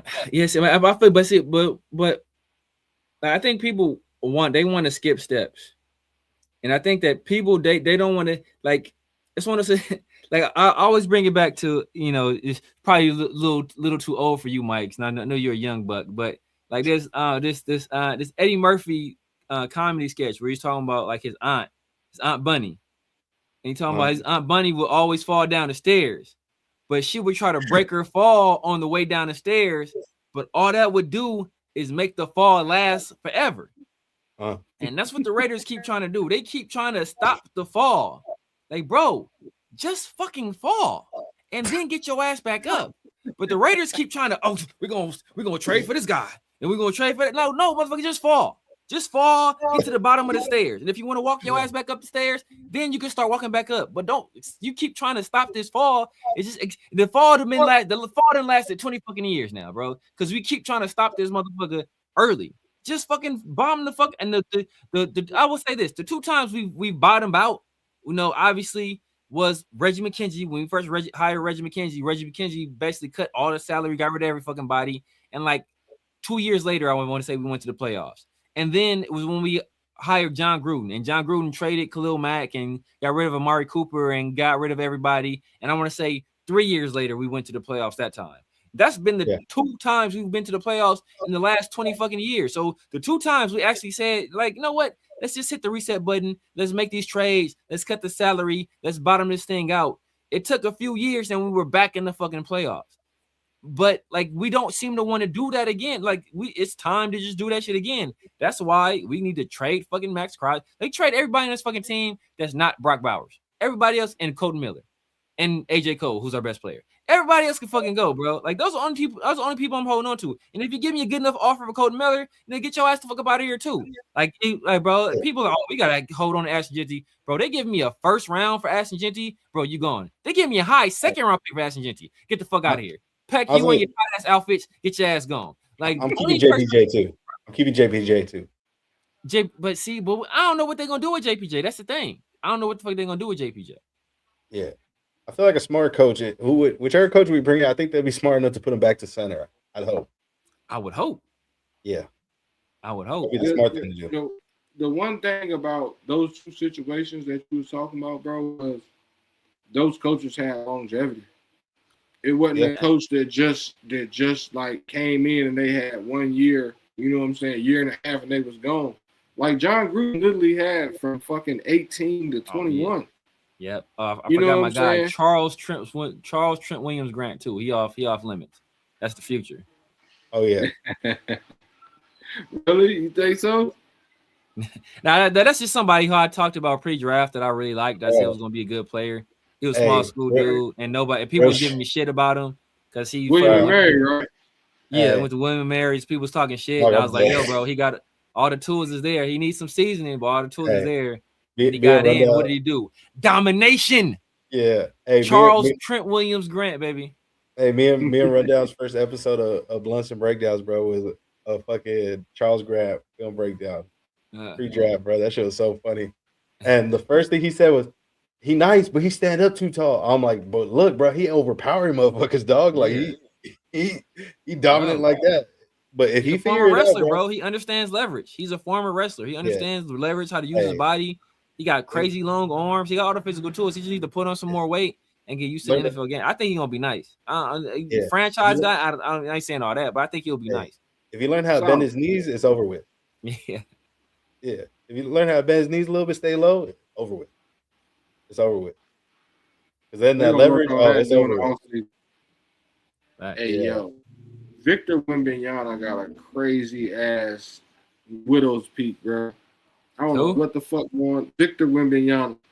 Oh, he does. He does. Somebody need to get this man with a barber ASAP. Hey, look. Hey, when you doing when you hitting motherfuckers with the crisscross applesauce, the in and out behind the back through the legs, and you do it fuck, and you 7'5", you do what the fuck you want to do, bro. Yeah, you do what the fuck you want to do, bro. Yeah, bro. You want to rock a ducktail, my nigga. Do your shit.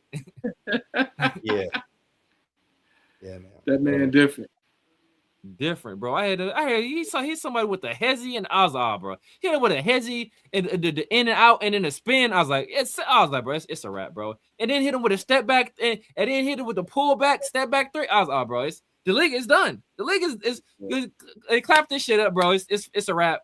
Get this nigga the next 3 MVPs. It's done.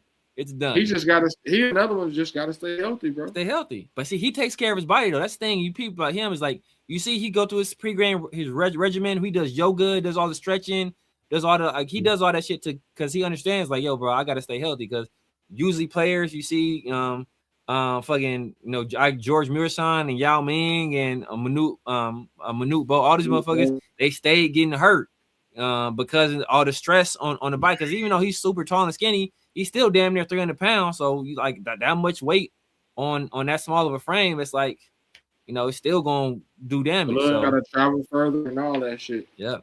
Them being so tall.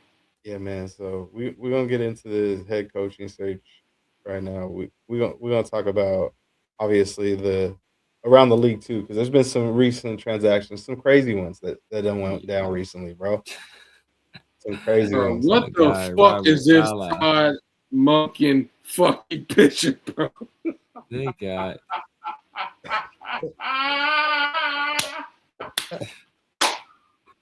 Not even looking. I'm looking at the Robert Saleh, bro. That's Robert Saleh to a T, bro. They got him.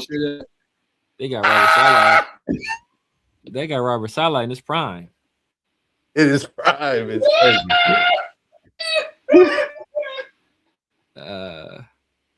Where the fuck? Hey, yo, that's the wrong fucking picture for strong face. You should have had fucking butt head up there, bro. Hey, and why the fuck y'all got Jesse from fucking? Hey, you don't realize? You know who that picture is for strong face? That's the GM. Get him. I swear to God, that's John. That's John Sullivan. Bro, why y'all do Mike McCarthy like that, bro? The big dude from fucking Friday Night Lights, bro. That's crazy, is that who that is? Billy Bob. Hey, bro. He wanted a picture of him when he was young, bro. Hey, yo, I still can't get over the fucking Todd Monken joke, though, bro. Fucking Palpatine, cuz. You talking about Halfley? No, the Todd Monken for Cleveland. Todd Monken. Oh yeah, fucking Emperor Palpatine, bro. Yeah. Hey, bro, that shit is wild, bro. That shit is wild. Is that my nigga? Oh, who is that for Brady? That's Road Dogg. Oh, Road Dogg. Oh, I thought that was my nigga. You didn't know? Who's my nigga? Tiger King. I thought that was shit! You thought it was a Tiger King? I thought that was Tiger King. What's his name? Joe Exotic. I thought it was Joe Exotic. Joe Exotic. No, that's Road Dogg, Mr. Oh, you didn't know? I thought that was Joe Exotic, bro. Oh man, I'm tripping. Y'all are wrong. Joe Exotic. Hey, bro. Why do? Who is that for Halfley? Who the fuck is that for Halfley? That's the GM for the Dolphins. That's the current that GM. Motherfucker look like he got a touch of Down syndrome. Like he don't got full on Down syndrome, but they sprinkled a little bit on his face. Like he can still count. He can still count and shit. Like, hey yo, what the fuck, bro? And then y'all got the fucking Jesse from fucking the shit after Breaking Bad when he was chubby as fuck. Oh man, yeah. What's the name of that shit? I don't even remember. Not the after one. I forgot. I don't even remember. Better Call Saul. What's the other one? Not Better Call Saul. The movie. Yeah. I can't think of the name of the shit. I can't think of it either. But man, how you do Stefanski? How you give Stefanski George Clooney, bro? Stefanski the most mark ass motherfucker of all. It was him. I thought it was him though. That's the most. George Clooney looks like Stefanski.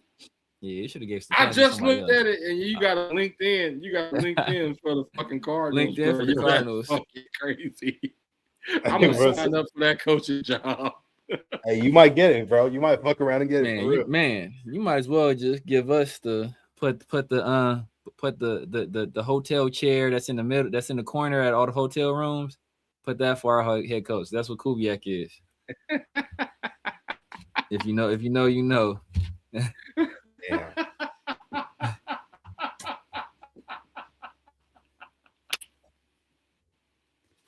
Hey, y'all, wow, bro. Yo, wow. Hey, they do look like Purdy though for Harbaugh. They look like Purdy for real. That's both. That's both. Purdy. Both of them together. Okay. That's all like, what the fuck is going on? That's crazy. And then, hey, yo, whoever the fuck once again put Billy Bob for Mike McCarthy, bro, is fucking wrong, bro. That is crazy, bro. That's insane. Where's the pig at? They should have put the pig. Oh man, that is wild, bro. That's wild. That's wild, bro. That's wild. But yeah, going into the head coaching search. So earlier in the week, we had a second interview with Davis Webb, who a lot of people thought like. Now that's who was like. A lot of people thought it was going to happen. Hey, when we be honest, when we brought him to that second interview, did you think it was going to happen? Did you think there was a chance to hire you? When we was looking at Dayball, when we did the second interview with him, and we was looking at Dayball, because I was like, him and Dayball have a relationship, so I was thinking like, damn, they trying to do this OC head coach pairing where they got the young, offensive minded head coach pairing with an experienced pair him with an experienced coordinator and former head coach, and do that whole deal. So I thought that was gonna be the deal. But yeah, this dude for sure look like he's a roadie for a country western band, bro. That's what he looks like right now, bro. He looks like bro. Say he look like Billy Ray Cyrus. That's bro. Don't tear my heart. For sure, bro. And it's Tim McGraw looking motherfucker, bro, for sure. I got like a barbecue stain on my white t-shirt. What's the one barbecue stain on my white t-shirt? What's his name? He looks like that dude. I got a barbecue stain on my white t-shirt. Is that? I don't know, bro. But bro, you hit it right on the head, bro. You hit it right on the head. Bro, look like motherfucking Tim McGraw in Four Christmases, bro. Real talk. Hey, that's motherfucking AJ Styles right there, bro. That's AJ Styles. Oh my god. Oh man. Yeah, man. Honestly, I thought like, damn, like when they brought them both in, I was like, damn, there's a chance they're gonna hire him, and that means like, okay, maybe Kubiak doesn't want the job, or he's gonna take another job. But shocking turn of events with that, Jesse Minter ended up getting that job over there in Baltimore. Yeah, that threw me off right there. Like that's when I was like, okay, like now we have a shot. And when Webb left the building and no contract signed, nothing like that, then I was like, okay, maybe there's a chance, and then it still is going to be Clint Kubiak.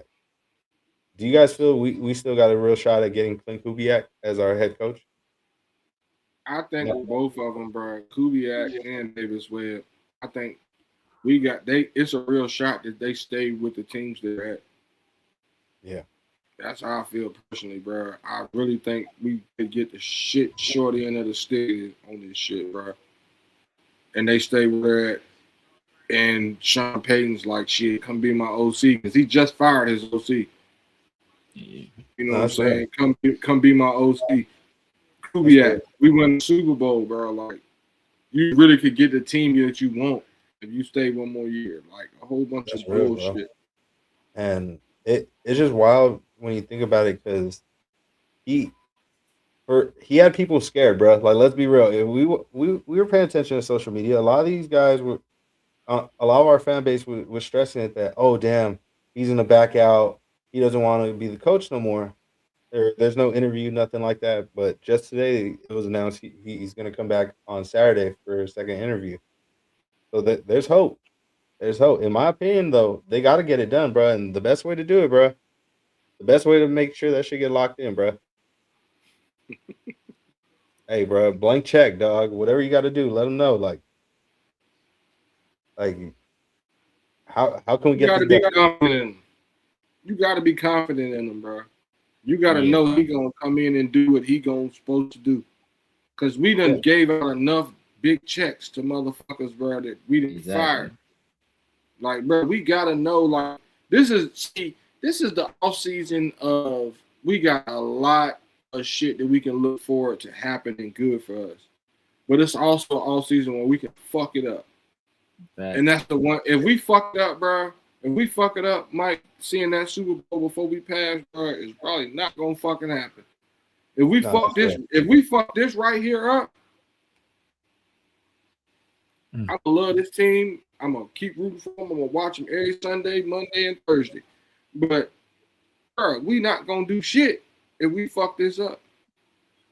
No, that's real, and it's a lot of big decisions, not just with the head coach, but also with the first round pick. So that's why a lot of it matters, and that's why it has me wondering too. Like, not just does the organization or like ownership at the moment think, what do they think of the first round pick, but what does Clint Kubiak or Webb, for example, what do they think of the opportunity of drafting Fernando Mendoza? Are they with that, or do they not like him? Are they not sold on him? You get me? Like, where's their head at? Like, what if that's a reason why for example, a Clint Kubiak may decide in the long run, you know what? I'm gonna stay over here in Seattle. I like where I'm at, bro. Because he got Sam Darnold turned up over there in Seattle, bro. Yeah. He got Sam Darnold turned the fuck up over there, bro. They balling. Look at that man's hairline, bro. Yeah, man, bro. Oh boy, Gino needs some of that Marcus Freeman over there. That's what he needs. He need a first class flight to He Beijing. needs some of that Jaylen Brown. That Marcus Freeman, man. Marcus Freeman ain't no shame in Marcus Freeman game, dog. Everybody know that. Everybody knows what's going over there. He got that card. Put that card on his head, and bro. Hey, bro, he getting good money over there from Notre Dame. He need to take his ass to Turkey, bro. He need to go to the same motherfuckers that LeBron went to. Put some specs there in his head, bro. Hey, man, LeBron, this shit almost gone. LeBron needs to go ahead and let that go, bro. LeBron got that. He got that. He rock the Michael Jordan, bro. Just call it. LeBron it got bro. got that little dust chilling in the front. Like, bro, go ahead, let that off, bro. Hey, somebody posted that picture. Somebody posted that picture of the Reese's wrapper with a little bit of chocolate. Oh man, and the chocolate on the back of the head. Oh my god, I didn't feel it, bro. LeBron James going bald because of Onyx, bro. Gino got that Pennywise going, bro. He got that Pennywise going for sure, bro. Hey, yo, that man's forehead is crazy. He got the Pennywise for sure. And then you got the nerves to get the double edge up, bro. Like, just let all that shit go, my nigga. Bro, because that shit look even worse, bro. Hey, bro, somebody gonna have to make that edit now. I gotta see Gino as Pennywise, bro. Yeah. Hey, you got the person in the building right here. Yeah, that's all you, Prez. Make that happen. Make that happen. Then but make him look cool, bro. Yeah, man. I'm not as high on Kubiak as a lot of people are. I wouldn't be mad if we hired him, but you know, I had other people ahead of him in terms of my candidates, but. I can see that happening. You know, he's a guy that's experienced. Obviously, he's had two teams where he was offensive coordinator for where it didn't necessarily work out. And I think he's learned from those experiences. So now that he's got a third opportunity, he's with the Seahawks. He's been able to turn that thing around. I think he's on a hell of a playoff run right now in terms of his play calling and what the offense has been doing. And you know what he's been able to kind of help bring out a Sam Darnold. I will say this though, you know, Sam Darnold, he kind of started his turnaround getting with Kyle Shanahan, and if you don't believe in the power of Kyle Shanahan, look at what Mac Jones did this last year. I think Mac Jones might have been undefeated. I think he might have won like 4 games, or you know, if he might have lost only one. He might be like 4-1, something like that. So I wouldn't be opposed to Mac Jones if we get him for the low, like for the low, yeah, like a fifth or something like that. I get Mac Jones. Isn't the other Kubiak brother over there? Yeah, Clay's the offensive guy over there too. So yeah, so I think, you know, obviously Sam Darnold, his trajectory started to turn once he got with the 49ers. Then he went to a offensive coordinator / head coach in Kevin O'Connell, who runs a very similar system. And now he's with Clint in Seattle running a very similar system. So he's essentially been in very similar systems the last 3 years. So that's why I think you were seeing some of the improved play. Obviously, you saw his play greatly improve last year with Kevin O'Connell, but he kind of faded toward the end of the season, right? He had that bad, last regular season game, then a terrible game in the playoffs. And this year he's been able to rectify those issues. So I think that having that little bit of continuity in terms of the scheme he was in, I think that helped him out tremendously. But, you know, you want to give Clint his kudos for that as well. But so, I think I basically at this point, I think it's almost a foregone conclusion that that's going to be Clint. His only competition right now is Davis Webb, you know, who looks like he drinks natural light on the weekends. So I think that's his only real. Natural light. Fuck. He got some bush. He got some bush in the back too. So I think that's the only comp right now, bro. So it's between those two guys, and I think they're leaning. Like if they wanted to hire Davis Webb, they could have did it already. I think so. Yeah. I think basically it's Clint. LaFleur is my number one guy. I think if you ask me and that was my number one guy last year before we hired Pete Carroll. Asked me who I wanted to be our head coach. I said Mike LaFleur back then. You know, if you ask me who I want to be my head coach right now, Mike LaFleur, and it's not even close. It's not even close. It's not like he takes the first 3 slots, bro. That's how much higher I am on LaFleur than I am on Kubiak. I think he might be a backup. I would hope, man. I would look if we back into Mike LaFleur as being our head coach, that would be like when USC backed into Pete Carroll being their head coach when they got turned down by all those other guys, and we see how that turned out for USC. I remember they were saying that Diane Rossini said that outside of Kubiak coming back for a second interview, it's a couple other coaches that she didn't really have the names to that we were also interviewing again next week also as well. So that could be LaFleur and Shieldhouse. Knowing the Raiders, they doing some goofy shit, like interviewing some weirdos that ain't nobody fucking with, like Chan Gailey or some shit like that. Like, what are you doing, bro? Like, we doing some stuff like that. They gonna actually interview Ryan Clark because exactly. Phillip Rivers, interview Phillip Rivers and shit like that. Like, bro, Jeff Saturday because we lost to him. Exactly. No, Michael LaFleur is my number one guy, bro. Like, I was about to ask you that right now. I was about to ask you. That's my number one guy, bro. It's like you just look at his pedigree, bro. You look at first of all where he's coached at, and I said it on the last show, right? He's worked under Kyle Shanahan. He was a pass game coordinator for Kyle Shanahan when Mike McDaniel, who was a good offensive head coach with the Dolphins, was the run game coordinator. And Kyle Shanahan said both those guys were offensive geniuses. And he said both those guys are going to be head coaches one day. Obviously, he stayed with Kyle Shanahan for a little while. Then he went to work for the Jets as their OC. Didn't really work out. I think in large part because it's just Jets organization. But I think a big reason was Zach Wilson. So when he didn't have Zach Wilson as his quarterback, Mike White got in there and back-to-back games threw for 400. Like one game was like 450 plus, I want to say. So and so I think the reason he didn't work well with the Jets is because of Zach Wilson. Obviously, the Jets were trying to salvage Zach Wilson because they had spent the number 2 overall pick on him. So if it's between, hey, am I going to choose my offensive coordinator or am I going to choose this quarterback who I spent the number 2 pick on? Obviously, they're going to choose the quarterback, so they jettisoned him. And he went to work for Sean McVay and the Rams, and he's been there ever since. And if you look at the guys that worked for Sean McVay and the Rams, who were his offensive coordinators, you look at their track record, it's been pretty damn good, right? I said his brother. First of all, his brother. You want to talk about family tree? His brother is Matt LaFleur, who's been a successful head coach with the Green Bay Packers. Just got an extension over there for big money. He was offensive coordinator 1 year under Sean McVay. I want to say his very first year. Then he went to work 1 year under Vrabel, and then he got the job in Green Bay. Zach Taylor, who I forgot about, he was the offensive coordinator under McVay, I want to say, for a year. Then obviously he went to the Bengals. He's had a mixed bag of success, but when he's had a healthy Joe Burrow, the team has been good, been in the playoffs. Then you look at who else we had? Oh, then we had Kevin O'Connell, who was a guy who spent 1 season as offensive coordinator under Sean McVay. Then he got the Vikings job. We've seen what Kevin O'Connell's been able to do. Then you look at Liam Cohen, who spent 1 year as offensive coordinator under Sean McVay. Then he spent a year with Kentucky as their offensive coordinator. Then a year with the Bucs as offensive coordinator there. Then he gets the Jags job. We've seen what he's been able to do. So all of these guys that have spent time under Sean McVay as the offensive coordinator, and everybody said, "Oh, but Sean McVay is the one who's calling the plays." But all of these other guys, none of them guys called plays for Sean McVay either. But they all been in that room helping him game plan and design offenses and come up with schemes. And all those guys have gone on to have success elsewhere. So I'm looking at the track record of all these other guys who have spent time as Sean McVay's offensive coordinator. They go somewhere and they succeed. So why don't we just do the same thing that's been working?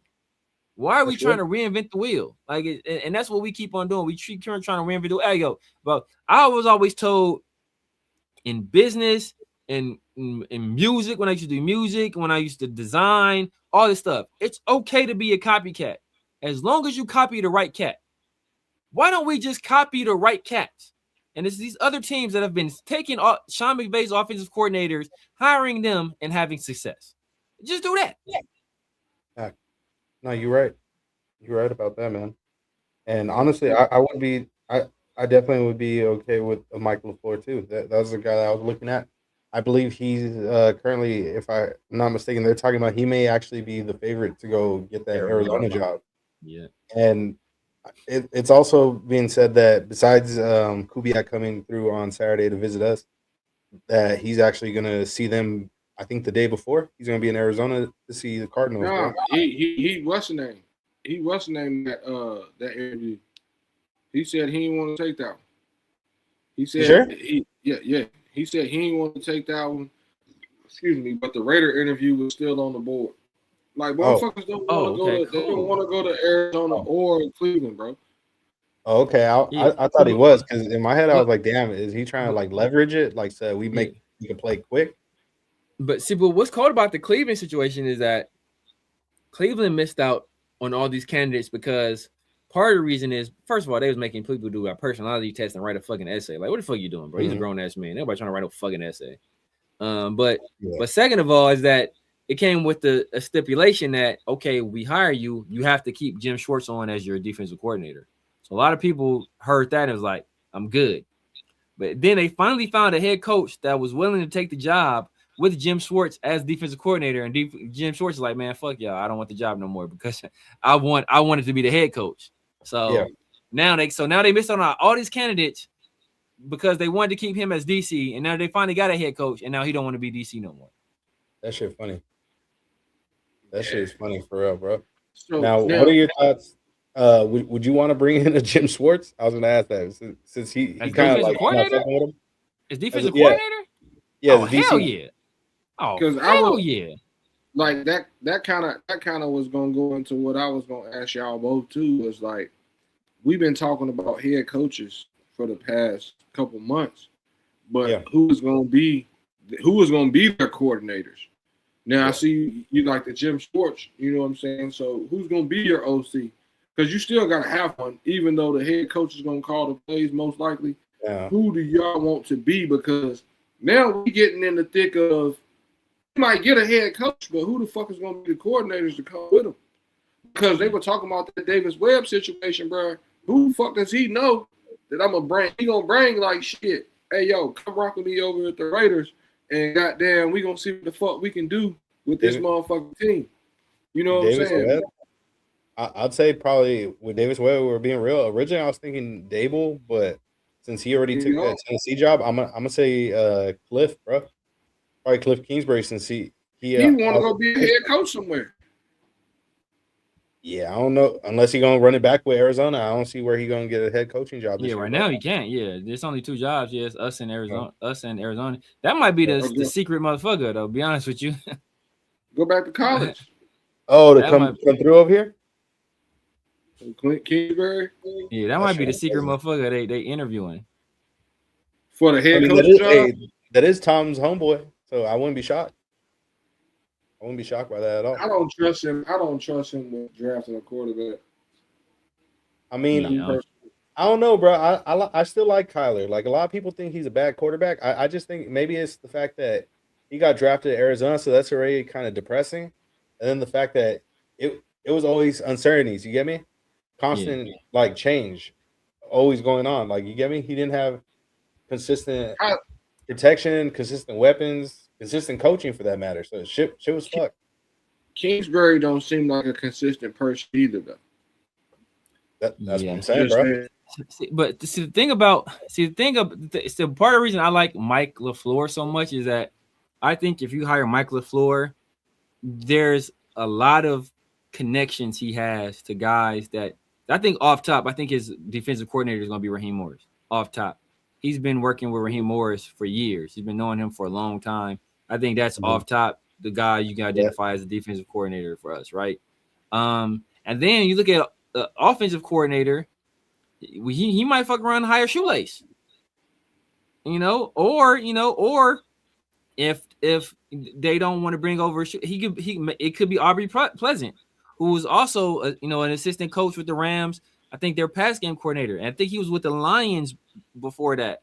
So those are 2 names just off top, that are some pretty impressive guys. I think Pleasant has a little bit more NFL experience, but Shoelace, he's a guy. Obviously, we were looking at him this year.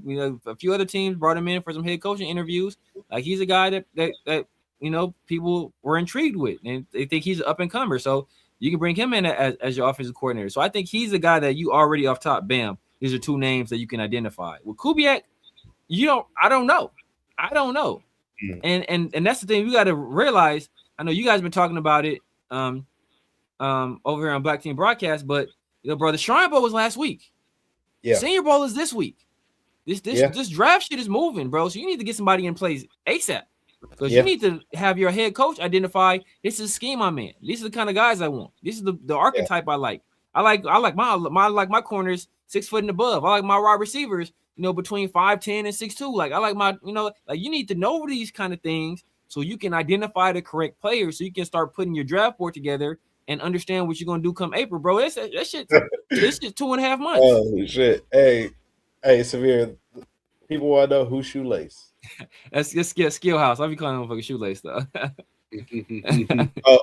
Shoe House? Yeah, Shoe House. Yeah. You said Shoelace? I thought you were talking about Shula, bro. Oh no. Nah. I'm talking about Shoelace. This is Nate. Was it Nate Skill House? Skill House. It's a crazy spell that. Yeah. Yeah, I'll be calling him Shoelace though. Yeah, this coaching shit, bro. This coaching shit, this number one pick. Like I said, bro, this shit is critical. Honestly, though, like, do you guys at all think there's a chance, even though he takes that interview with us, do you think there's any way where he leaves that interview and decides, you know what? No, I'm staying in Seattle, bro. Because he has the option, and it's a serious thing. Like, some people may not think so, but quarterbacks matter, bro. Like, is there a chance that he chooses Sam Darnold over Fernando Mendoza? They gotta pay Sam Darnold first. I don't even put it like that, bro. I'll just put it like this, bro. I tell people this all the time. I've been saying this for a long time, bro. When you're a young offensive coordinator or a young coach in the league, right? And you have an opportunity to become a head coach.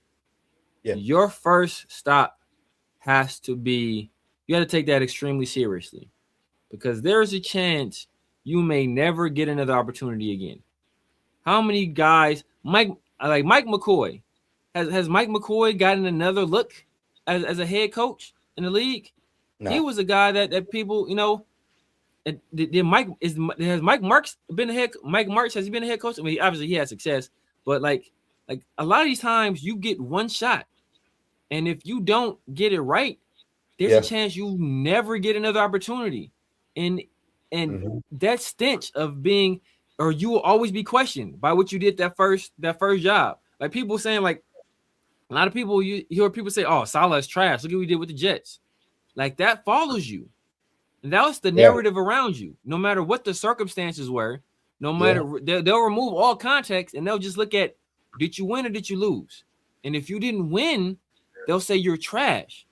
Like people, like Brian Flores, he actually won.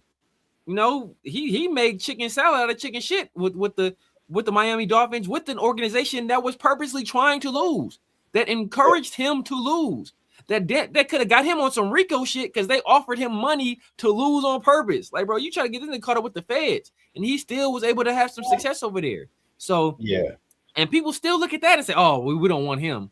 We don't want him because how it ended in Miami." So whatever your first opportunity is, you have to be sure that you're with an organization that's going to take care of you and put you in the best possible spot to win. Yeah. And you see how we did Josh McDaniels. Obviously, that was his second job, but we fired him after a year and a half. And I told people back then when we did that, this is going to look bad on us as an organization because these coaches and these agents, this shit is a fraternity, and these people talk. And if you do one of them dirty, they're going you got the scarlet letter on you now. And we see when we hired Antonio Pierce, and what do? We double down, did the same fuck shit again, and we fired him after a year and embarrassed him. And then what happened, right? Now, after we fire AP, we going after the prettiest girl in school, but she ain't fucking with us because how we did our last two girls, right? Like how we did. So they didn't even want to take an interview. Todd Monken told us don't even fucking call. Ben Johnson said, "Yo, don't request an interview because I don't want to turn y'all down and embarrass you." Then Tom Brady had to fucking beg through back channels just to get a virtual interview just for us to still get turned down. So and we ended up hiring a 73-year-old man going on 74 because that was our only fallback option. So that's what happened. So we have to take, people take these opportunities seriously, and the Raiders haven't been taking their careers seriously the way they've been firing them. and not giving them an opportunity to grow on the job or to establish the things that need to be established for them to have success. So a guy like Kubiak, who ain't hurting for no money, obviously, who has a good job already in Seattle with a team that's primed, that's has a young nucleus. Kenneth Walker's young. Zach Charbonnet's young. JSN is young. Cooper Kupp is getting up there, but Jake Bobo is young. They got young talent there. Devin Witherspoon, young. Like, they got talent over there. Tariq Woolen, young. Like, they got the talent there to keep this thing going for a little while now. So if he's comfortable with the money he's paying them up there, he ain't got to go nowhere. And you think about his dad, Gary, who he has connections to, the Broncos organization, and Mike Shanahan. Who does Mike Shanahan hate? The Raiders. So they could be in his ear saying, bro, don't fuck with those dudes. Like, the Raiders did Mike Shanahan dirty. Al Davis did Mike Shanahan dirty, fired him and never paid him. So like that, like all of that stuff play, like, bro, like I say, I always tell people, the people you do dirty on your way to the top is going to be the same people you encounter on the way down. The Raiders was doing people fucked up for years, and now we hurting and we in a bad spot, and we need some of these connections and some of these networking, and people's like, fuck you, because how you did us. And a lot of that was Al doing fuck shit because they were the Raiders and they were the brand, they can get away with it. And then free agency happened, and guess what? Now we fucked over. Yeah. No, that's facts, bro. And that's the whole truth about it, man. Now, we can only hope, bro. At this point, we can only hope that we do fuck around and bring them in, bro. But also, it's like, at this point, I got to give them credit. At least they're going about this a lot better than previous years, bro. Yeah, doing their due diligence. Yeah, they're going through the due diligence, and they're all legitimate candidates. All the guys that were left, like, as we were going down the list, cutting down the names on the list, it was all respectable names. Right. Now, even Davis Webb, who's fucking my age, bro, he's 31 years old too, bro. Like, even him, like, it's a good option, I would say, depending on who he brings in on his staff. But I'm not mad at it. Like, I'm not gonna blame them. Like, a lot of people for years have been trying to say, "Oh, it's Mark's fault. It's Mark's fault." But let's be real. At least Mark's fucking trying, bro. Yeah, he's trying, bro. He got the fuck out the way this year. Like, at least he's willing to admit, like, bro, I don't know shit about this football shit like that, bro. But I'm willing to learn. I'm trying to make something happen. Hey, bro, that's the $1 billion bowl cut, bro. Don't There's no fucking way I could ever get my hair cut like that, bro. What fucking number is that on the fucking barber chart? That shit ain't on the barber chart, bro. It can't be. That's on he that getting bowl, that shit. bro. Hey, that's the in-house special, bro. He get that bitch edged up all the way around, bro. Get the little scissors and just click, click, click. That's that, man. Yeah. That's that joint where they hold the hair like that. But look, hey, $100 haircut, bro. Look, people give Mark a lot of shit, bro. I'm one of the few people that I defend Mark, bro, just because these people don't understand where the Raiders were. They don't understand how bad of a spot we were in, bro. Like, before the year, the year before Al Davis died, the Raiders actually lost value as a franchise. like, think about that shit, bro. You're an NFL team. You lost. The team actually they were so bad and so poorly run that they actually lost fucking value. When he took over the team was worth like $700 something million. The team is worth $8 billion now, bro. Yeah. Based off the moves he orchestrated. He's paying several head coaches, several GMs. And the bro, like the dude ain't extracting money out of the franchise. He's spending money on the franchise. He's putting all of his money into this franchise. So, like, it's not about him not wanting, not about him being greedy or anything like that. If anything, he's trying too hard. He wants it too much. So he's having these knee-jerk reactions where he wants instant success, and he's not letting this thing slow cook. Right? This ain't microwaving. This is the crock pot. Hey, this pot roast got to sit overnight. You trying to microwave this shit? That's why it's coming out tough. Facts. Yeah, you can't do it that way, bro. This is a slow grind, slow process. We got that bitch on 200 all night. You know what I'm saying? Like, no, we we can't rush into this situation, bro. Don't be looking for no playoffs next year. Don't be looking for no winning season next year. Just look to have progress. Just look to see your quarterback play decent, bro. To look to see that you've picked a good quarterback. Like, we got so many other things, bro, when this season come around next year, bro, to be more than worried about getting to a Super Bowl or fucking playoff or anything like that.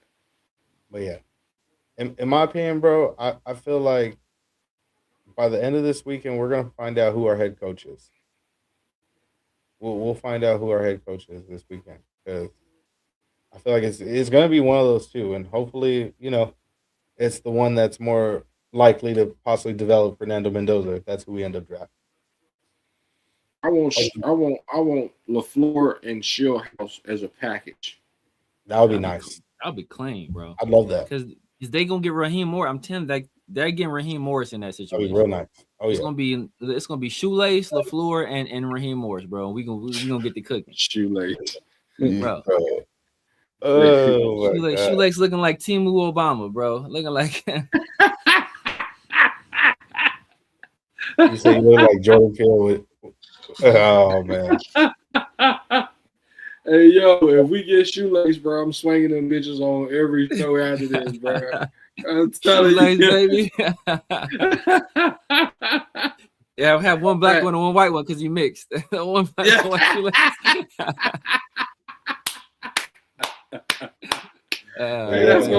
That's gonna be his nickname, bro. That's Young Shoelace right there. Yeah, that's Young Shoelace, bro. Hey, tie him up, Shoelace, in the fourth quarter. Hey, tie him up, Shoelace. Double knot these niggas. He got all the exotic knots. Shit. But yeah, man, we done reached the 2-hour mark on the show, man. We appreciate everybody that tuned in for this episode. It's been a great one. Man. My dog, Severe, I really appreciate you for tapping in, bro. It's been long overdue. I'm glad we had you on the show, man. This is my first time with you, bro. For sure, bro. This shit was lit. This shit was lit, for sure, man. Hey, I always try to make it a good time, man. Like, hey, I'm always talking my shit, man. You know, I always try to make it fun, man. We gotta have fun too. You know, we want to entertain the people. We gotta have our fun up here too, man. Hell yeah, man. Shit, in the future, who knows? Maybe get my bro on 50-50 or around the show, man. Oh, for sure. Yeah, man. We definitely gotta get him on there, bro. I mean, a lot of times we doing the late shows, bro. So you on the East Coast, bro. I don't even be tapping in with it. But you on the East Coast, bro. I ain't trying. Hey, look, hey, you see it's 1:00 now, bro. You just let me know. You let me know. I'm tapping in already, bro. For sure. Yeah, you wild, bro. Yeah, man. You gotta be working 3 hours, bro. Hey, shit! I got a whole bath in the sink, eat a sandwich, and go to work. Hey, I'm gonna be in that. We got a massage room in my job, bro. I'm gonna spend 45 minutes twice for that motherfucker. Hey, he said y'all be on at 4 a.m., bro. Y'all be on at 4 a.m., dog. That's crazy. Oh yeah, for sure. We've been that late before. For sure. We've been that late. Yeah, y'all be working the graveyard shift. That should be going crazy though. Hey, we got it. Real talk, bro. We got to put a crazy show together for the Super Bowl night. You know, the night after the Super Bowl, bro. Like, let's put a crazy jump together, man, and we all tap in, because ain't nobody from my job on here. I'm definitely not going to work the day after the Super Bowl. Let's y'all know right now, bro. Fuck that shit, bro. They know how much I Mr. Major, something troubling is coming to our attention. I'm doing my job. So I gotta go to work that day. Yeah, so we were sending an anonymous tip. Yeah, that you predetermined you was gonna have a day off. Like, yeah, motherfucker. I know I like football, so don't expect me to be there. I'm already knowing, bro. My job, but that's what you got to pregame that on Thursday. You got to go in the motherfucker Thursday like, yeah, those motherfuckers like, ooh, shit. On Friday, but I'm pushing through. I'm pushing through today, y'all. I don't know about this. I was supposed to go out of town on the weekend. I'm gonna be at the house though. I don't know if I'm going out of town on the weekend. Yeah. I'm gonna tell them straight up. Hit their ass on Monday. I pushed a patient. I don't know what the fuck he had, bro, but that shit got me. My hands is swollen. I don't know what the fuck I can do. The motherfucker had that. He had that Geno Smith nigga that fuck around. Your forehead twice as big tomorrow, man. We gonna know what's up. Yeah. Shit twice as big tomorrow. We know what time it is. A couple times I called into work, bro. After we lost, and they was like, "Yeah, Geno had a bad game." I came back. Hey, we saw that shit. Wow. We're sick for you. Go ahead, take the day off. We know why you ain't come in today, bro. Geno, especially my boss and all them Cowboys fans, bro. Oh, they understand the most. I wasn't coming in team, bro. That's my most hated team, bro. I don't give a fuck. The people that it's the Chargers, the Broncos. My most hated team is it's the Cowboys and the 49ers, bro. Those are two teams I hate the most. Man, it's probably the Niners, bro. I ain't gonna lie to you. I say it's the Niners. There's a bunch of Cowboys and Niners fans out here, bro. I don't know why. I don't know why. If you black and you over 55 out here, bro, you a Cowboys fan for some reason. I don't know what the fuck that is. Jerry Jones don't like none of y'all niggas. What the fuck is this? The niggas migrated from Texas, bro. That's what that shit was. Hey, look, I'm coming out there next year to that 49er game, though, bro. My homeboy 49er fan. I got a homegirl that's a 49ers fan. I'm coming out there for that shit, bro. Tap in. Appreciate you, DJ. Wipe the floor with their ass with Mendoza. I know, right? Yeah, Mendoza coming back to his old stomping grounds in Cal. Oh yeah. But yeah, Brody. Before we wrap things up, Severe, you got anything you want to shout out to the people? Yeah, man. You guys know what it is, man. The Severe Raider. Y'all see the handle, man. It's at the Severe Raider everywhere. YouTube, TikTok, IG, Snapchat, X, Kick, Twitch, everywhere. The Severe Raider. Type in with your boy, man. Sundays and Wednesdays on my guys. Christopher Protected Shield, 805 Raider in the Raider War Room, and then Tuesdays and Thursdays with my guy, Pharaoh NFL, and with the 50-50 show and Around the Shield. That's Mike. Shout out earlier, man. Like I said, if y'all haven't done so already, man, make sure y'all hit both of these guys' channels. Make sure y'all like and subscribe, man. And make sure y'all hype the video. Don't just like the video. Hype the videos. That puts into the algorithm. And if you like what y'all saw today, share it with some people, man. Like, if you enjoyed what you saw today, if you laughed once or twice, hey, share that laughter with somebody else, man. Give somebody else them laughs, man. Oh yeah, most definitely, bro. But yeah, man, like you said, make sure to like, comment, and subscribe, man. Hit that notification button, bro. We appreciate you for tuning in with us, bro. Definitely appreciate it. Man. Who knows, bro? It's a long season. We may have to I might have to talk to Rundown too. We might have to get you soon on Blunts and Breakdowns, bro. Break down some of these players. Oh, for sure, man. You already know, man. Hey, if it's Mendoza, you already know Rundown gonna be back. Oh yeah. I'm surprised he went in the chat. Oh, he knew not to come in the chat today. He was I seen him talking to you when we was on there the other day, and he was like, bro, when I was like, yo, I seen him go through about 3 reads. He said, oh yeah, Severe ain't gonna like this. Let's rewind this shit back right here. Exactly. Good night. When I be gonna comment on his show, he got the floor, so he know he be trying to get his little extras in. So that's why today he wasn't gonna come in here today, because I got the floor today. He said, "It's my turn. It's my turn." Yeah, man. But yeah, man. We appreciate everybody. You already know what it is. BTB every Wednesday, 7 p.m. Pacific time. And yeah, I believe I gotta talk to Rundown, but I think I got another episode of Blunts and Breakdowns this week. Man, it feel like an everyday thing. This shit getting crazy, low key. It's kind of fun though, but this shit getting crazy. Stephen A. Mike. Exactly, for sure, man. Yes, a lot of live and random occurrences popping up. Yeah, and it's a grind, bro. But sometimes you just gotta get your thoughts off. Hey, know how you feeling. We got Stephen A. Mike and Club Trey, man. We know what it is. Hey, yo, we need friends. We need those shirts, bro. With Stephen A. Mike and me in the club. Don't give me the Ocho Cinco face. I got hair on my head, so don't hit me like that, bro. That's real, bro. But yeah, man. Until next time, Trey, you want to do the honors, man?